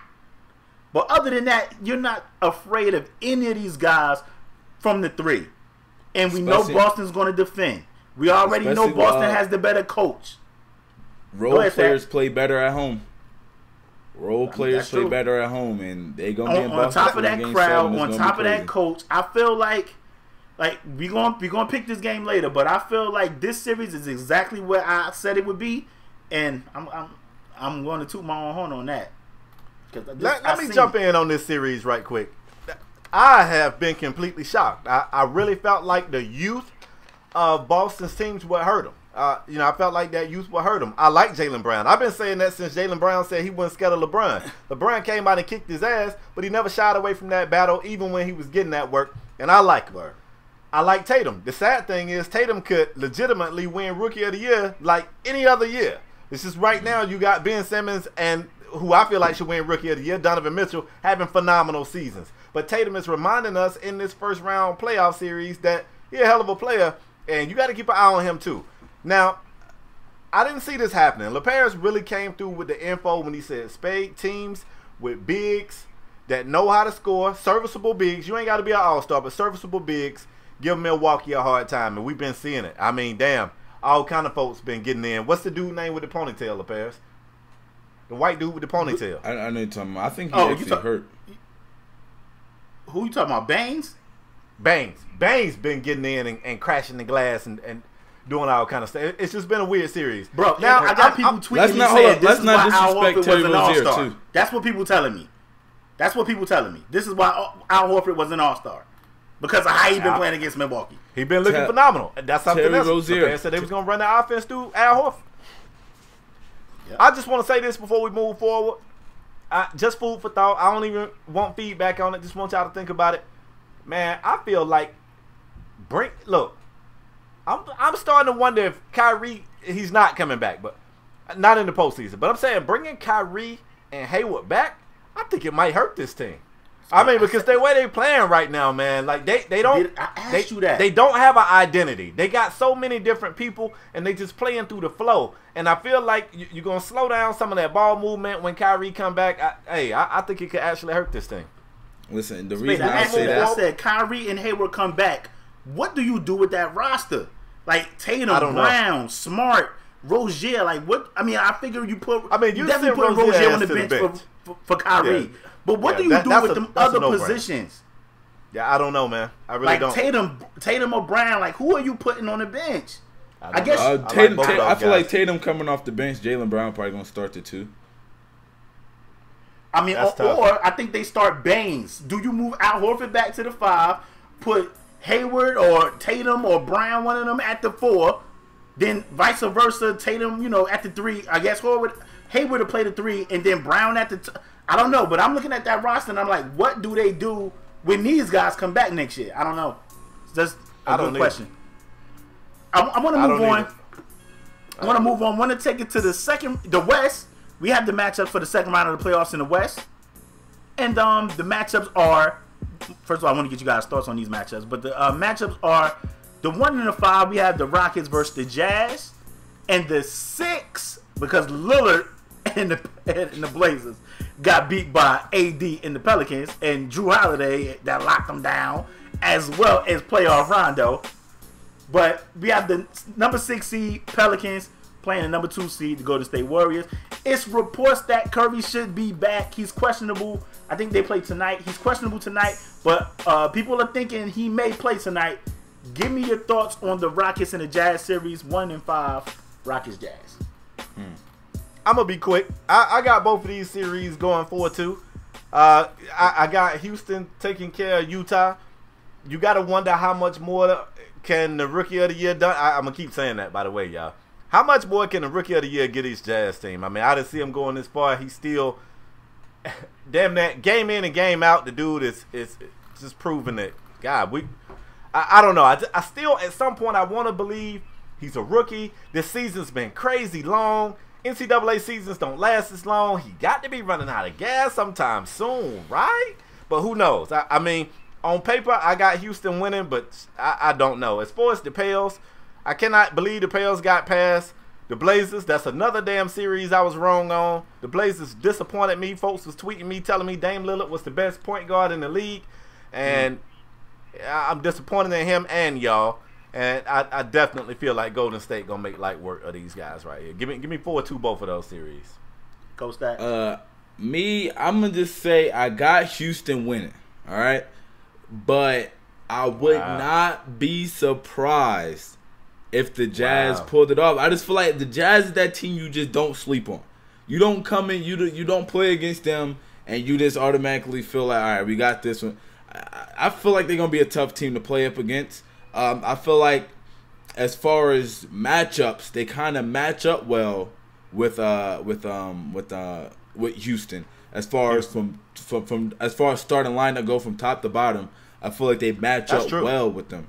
I feel like they match up really well with them. So I feel like they can give them problems.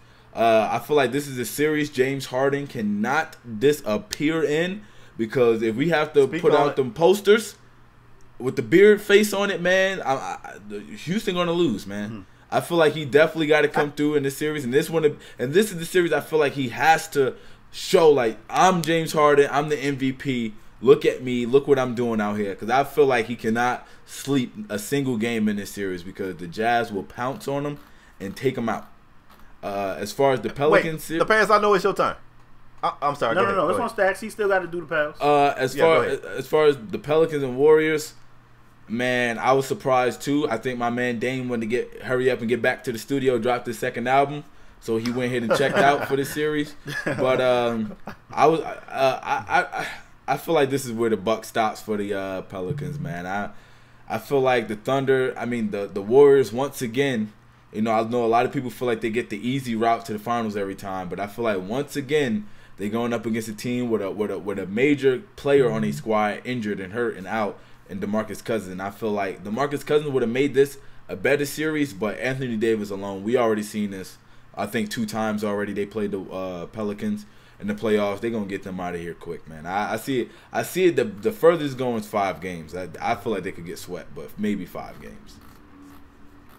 Wait, LaParis, before you go, let me jump back in on the Houston-Utah series. Stack spoke on something that I agree with, and I actually want to take a step further when I elaborate. Not only do James Harden have to have a really good series here, anybody who know the Rockets know that they are an analytical team. They don't believe in the mid-range shot. They believe in threes or attacking the basket. Well, guess what? Rudy Gobert is standing at that damn basket. So I don't know if that's the move. So the threes got to fall. And you already know 3-point shooting teams, you live by the 3, you die by the 3. If the threes aren't falling for Houston, this shit could get ugly. And it could get ugly real fast.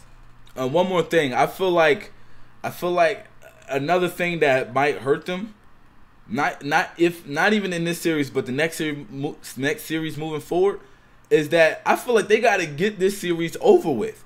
Because you know the Warriors, they're going to do what they got to do against the Pelicans, and they're going to be waiting for you. If you don't get this series over with, you giving these guys rest. You know Steph is still a little banged up, and you give him more time to get healthy. It's not going to be looking too good for him coming into the next series if they get past Utah, if they don't get it over with quick. Stax took the words right out of my mouth. I was going to say the Rockets better dispose of the Jazz ASAP. ASAP. Now let me Spade, the reason why I figured all this crap out in the first round about this team doing this and that team doing that, because I'm a FanDuel guy. You got to know certain things when you picking these matchups about their players and how they play and all that stuff. I said, FanDuel, get at us. Oh, facts. Yeah, get at me. For you. Word. But let me tell you something about the Jazz and the Rockets matchup. James Harden looks at Ricky. Now, Ricky Rubio got hurt last night. I'm pretty sure he's going to be all right for this series. But James Harden looks at Ricky Rubio like he's food. Barbecue chicken. If everything has been played, has been played during the season, then James Harden is about to go wheels. James Harden is about to go wheels.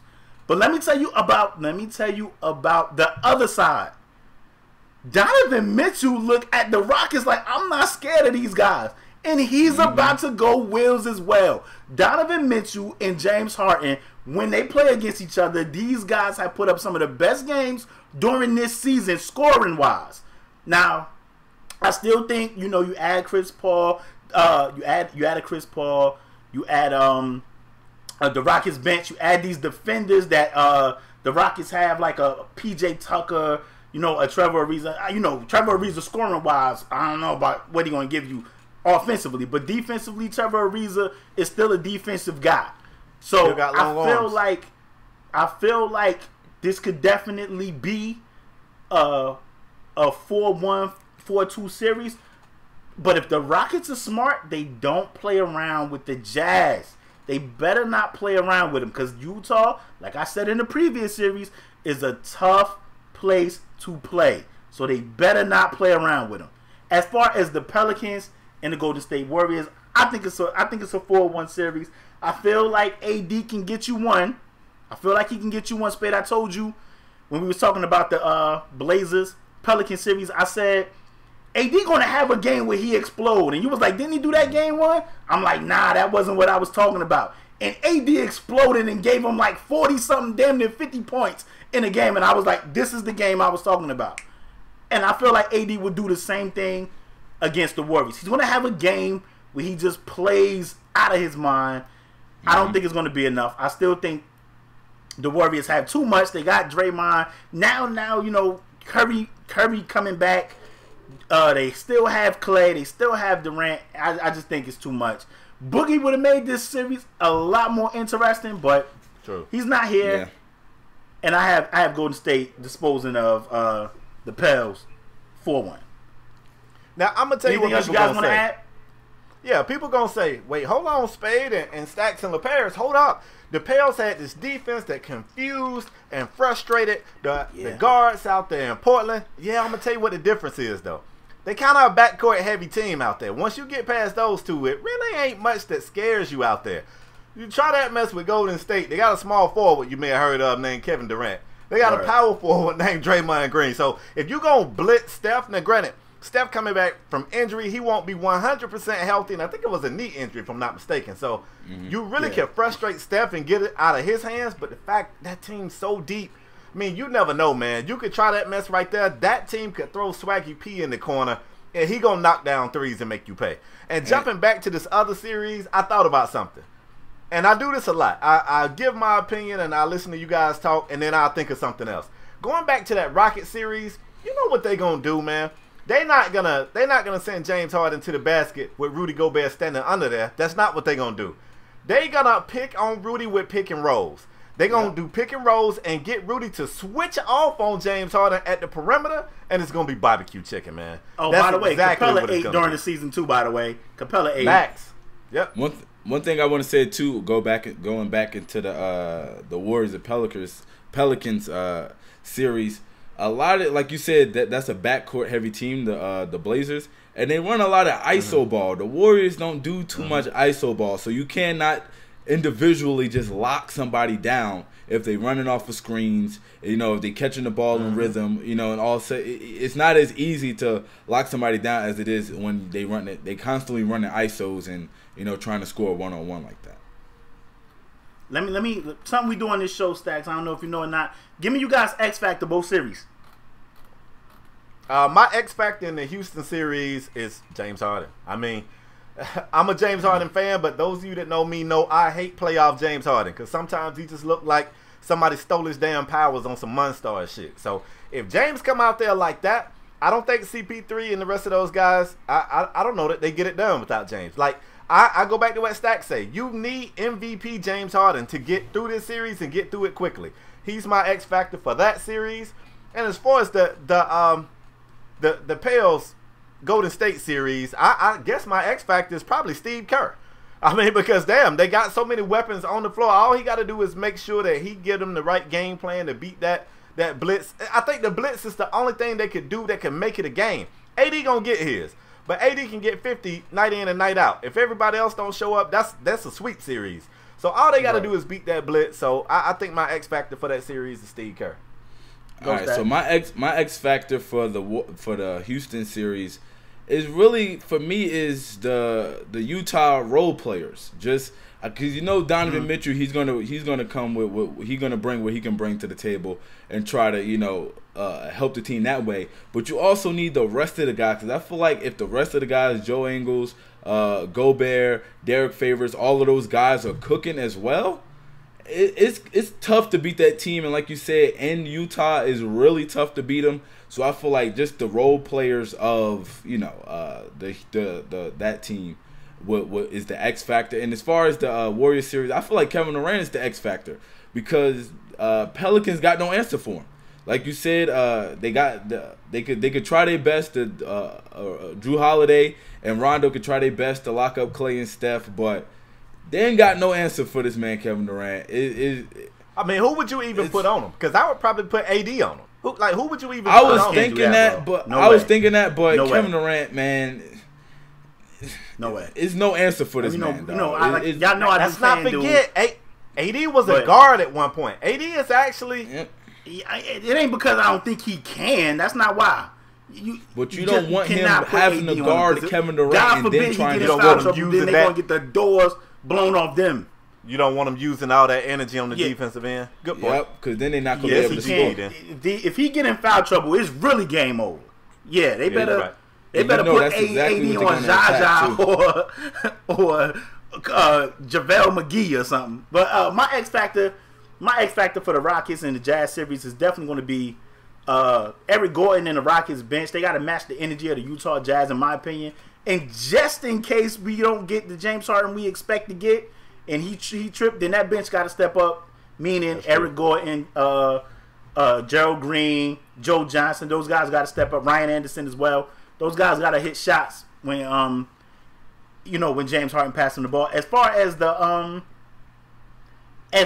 Pelicans and Warriors, we already know what we're going to get for the Warriors. So my X Factor for this series is definitely going to be people been telling me about Drew Holiday, Spade, and I was like, you know, like I said, I do this FanDuel stuff, and all of a sudden now Drew Holiday has been great this year, the whole season. But what I tell you, Spade, I ain't been hearing nobody say Drew Holiday was no lockdown defender. So my X factor is Drew Holiday. Can he still bring that same intensity that he brought to the Blazers against this championship caliber team, the Golden State Warriors? And I don't know who he's going to defend. If he's going to defend Steph, Clay, I don't know who they're going to put him on. But can he bring that same intensity as well as help AD out on the scoring end for them to at least have a chance? For them to at least have a chance. So Drew Holiday is my X factor for that series. I don't know who the hell they're going to put on KD. You know, your boy be making lineups, and I'd be like, KD about to eat this whole series because they put Etwan more on him. He's not big enough. They put AD on him. You risking AD getting in foul trouble. I don't know what they're going to do with Kevin Durant. He's a matchup nightmare, especially in a series like this. He's a matchup nightmare. I don't know what they're going to do. I got it. I'll do the pick'em game. Okay, go ahead. Move on to the pick'em game. The pick'em game this week, we got 2 pick'em games. It's the game 7s. We're going to do the Cavs versus the Pacers in game 7, and we're going to do Boston Celtics versus the Bucks in game 7. Who do you guys have and why? Stax, I'm gonna let you know. I run this segment of the show, bro. When it comes to like games, it's like 2-1. Nobody can pick as good as me. Now it looked like round 1. I didn't do too good, Stax, but I'm gonna tell you what's odd. We didn't actually make that a pick'em game. Once we make it a pick'em game and the lights get bright, I turn up. So you know, if you want to, you can just copy my answers. All right, let me go first. Cavs Pacers. Look, man, everything we said about the Cavs looking bad, all of that shit is true. At the end of the day, they got LeBron James. He will will these guys to victory. It might take a 50-point performance from him, but he's gonna get it done. Give me the Cavs in that series. Okay. You gonna do the next one? All right, so Cavs, I want to hear if Stats gonna copy my paper first. Cavs Pacers. As much as I want to go with the Pacers, I do kind of gotta agree. I feel like games when you got a game 7. I thought you had the Pacers winning in 5. When you got a game 7, when you got a game 7, experience comes into the mix. As far as I know, nobody on that Pacers team has dealt with this type of pressure. They're also gonna be on the road, and you kind of got to go with the best player in this type of situation. And I feel like LeBron James is going to do literally everything he has to do in order to win this game. So I kind of got to go Cavs, man, taking game 7 too. Smart man. What about you, LeParis? Who you got? I'm going Cavs. Cavs in 7. I think LeBron is going to go ape shit. He's going to go bananas. And I mean, it's going to be one of those games when we're going to be like, man, it's a shame LeBron had to use all his energy in the first round, but I believe LeBron will definitely get it done in the game 7. He might drop 50. He might drop 50 on some 18 rebound, 15 assist type ish. But I still had it. I had the Cavs winning. Okay, that's a Cavs sweep. Now Celtics Bucks. I'm gonna be honest. Originally, I had this thing being Milwaukee, but I have seen the light. I once was blind, but now I see. Brad Stevens is going to get these kids ready, man. And somebody's going to step up. You don't know if it's going to be Tatum. You don't know if it's going to be Brown. You don't know if it's going to be Rozier. Hell, it could be the Morris twin. Somebody going to step up and win this game in Boston. And the Milwaukee players is probably going to get called everything but a child of God, because you know how Boston fans are. They're going to be yelling all kind of shit on the court. I got the Celtics still in this one. Game 7. Go Stack. I gotta agree with him, fam. I got the Celtics, like LeParis brought up the point earlier. They've been taking it in Boston, man, and that Boston crowd is tough, like you said, Spade. I feel like also when it comes to a game 7, the coaches matter. The coaches matter, and I think Brad Stevens is possibly the best coach in the NBA right now at this moment. Brad Stevens, and like you said, I feel like he's gonna get them ready for this game 7. I got the Celtics taking it too. I'm going to go a little further. I have the Celtics winning as well. I think the game going to overtime. I think it's going to be an overtime victory. I do. I think it's gonna be one of those games. So you on some Buffalo Wild Wing shit right now? He gonna hit the button, and I just believe. When it's Game 7, you know, usually in Game 7s you assume the best player win, and I guess Greek Freak will be the best player. But Spade, listen, they at Boston at home, that they're gonna defend that coach. I just feel like the stars has aligned for these guys, and I feel like they're gonna get this victory. I feel like they're gonna get this victory, and I feel like it's gonna be an overtime victory. Give me the Celtics at home. Only LeParis can see the future enough to know that it goes an extra damn quarter. He got it in an overtime game. I think so. It's gonna be a tough one.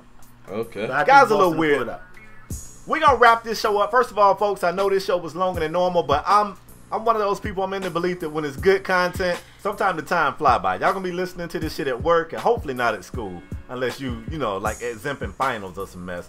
But y'all gonna be like, man, that was a good ass show. Every time Stax has been on this show, it's been one of our best shows, so I expect it to be the same. We're gonna wrap this show up with the Strong Arm Performer of the Week award.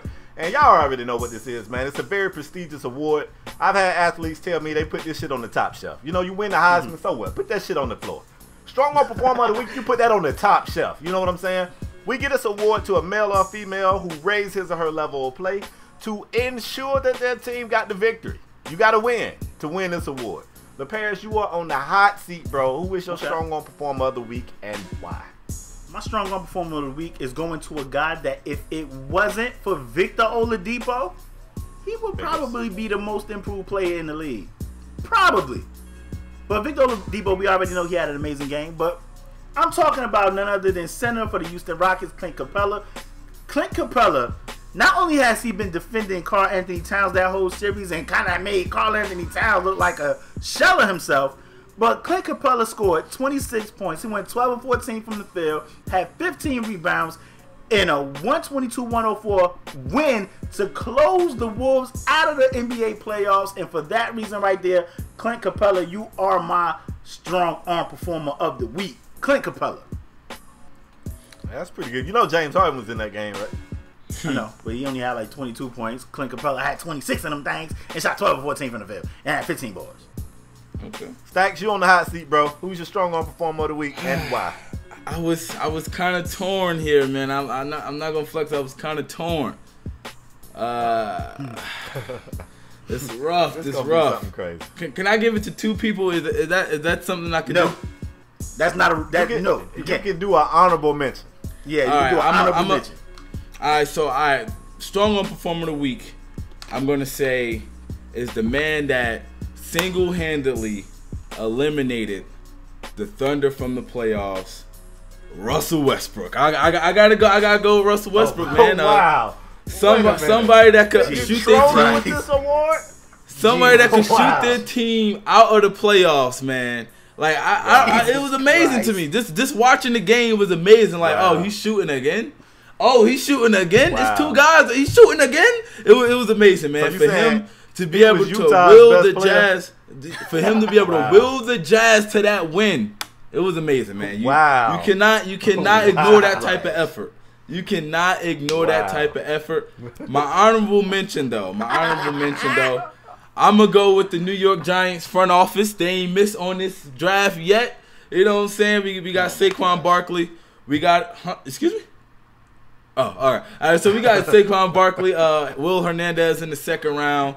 Our offensive line night and day as it was last year, and then we got a linebacker and a defensive end in the second round. Got us a quarterback in the fourth. I feel like we didn't miss on a pick yet. I'm not sure who they picked in the fifth because we doing the show as you know that round is going on, but they haven't missed yet. I'm liking every single one of their picks. The two linebackers I didn't know. I mean the two defensive guys they got in the second round. I mean, actually, the third round, my bad. I didn't know too much about them, but everybody is speaking highly of these two guys. I haven't seen anything negative about them yet, so I'm liking everything that we doing in this draft, man. So honorable mention go to the Giants front office.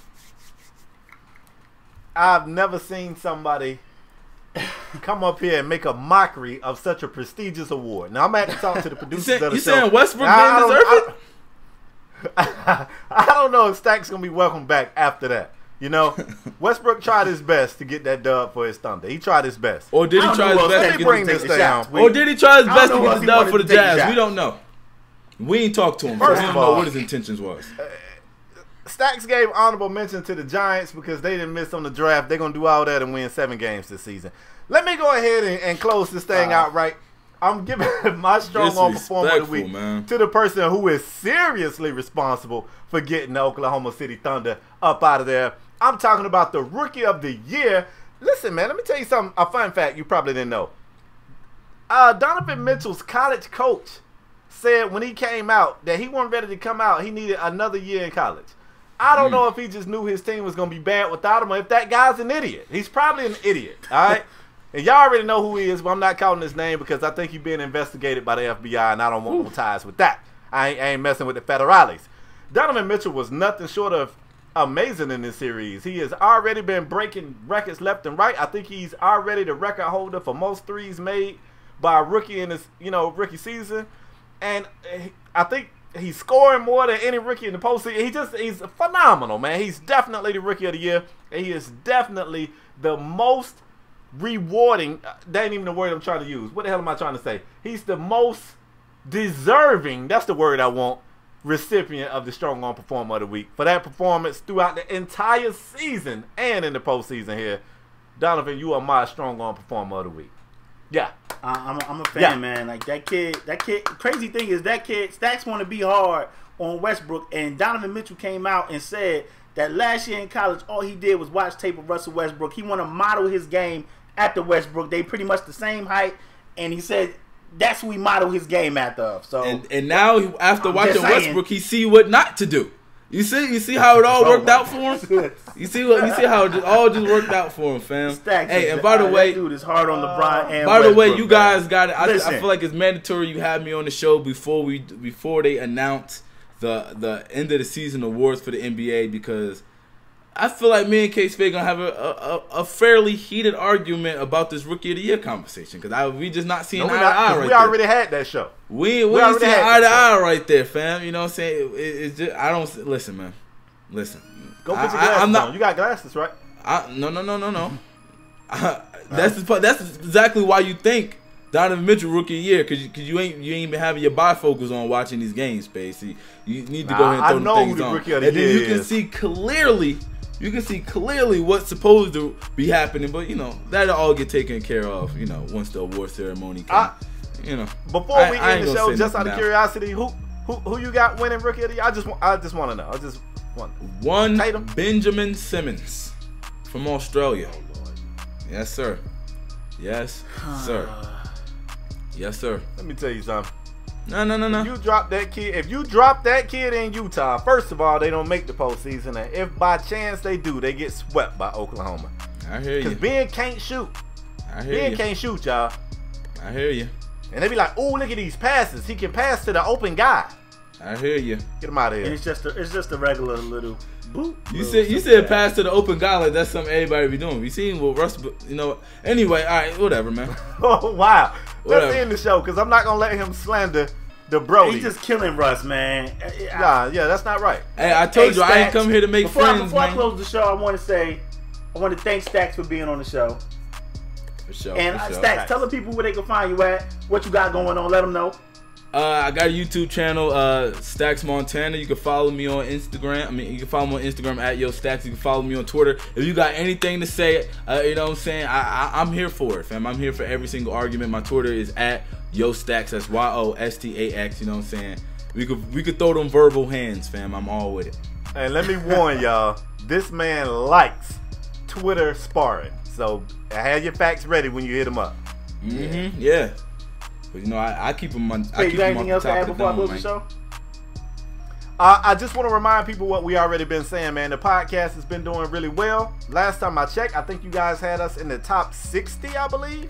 But we had peaked out around 40. So I'm putting that pressure on y'all, man. Keep coming through, sharing, tell your friends, download the podcast. You can rate us, do everything you can do to make sure everybody know we got the best damn podcast in all the land, man. For sure. Also, listen. I want to thank Stax for being up here, and check him out. You know what I mean? Check him out on his YouTube channel. Check him out on his Twitter. Yo, get at him, because he on Westbrook head. He been hard on LeBron. I don't appreciate it. But listen, we want to thank Stax for joining the show as usual.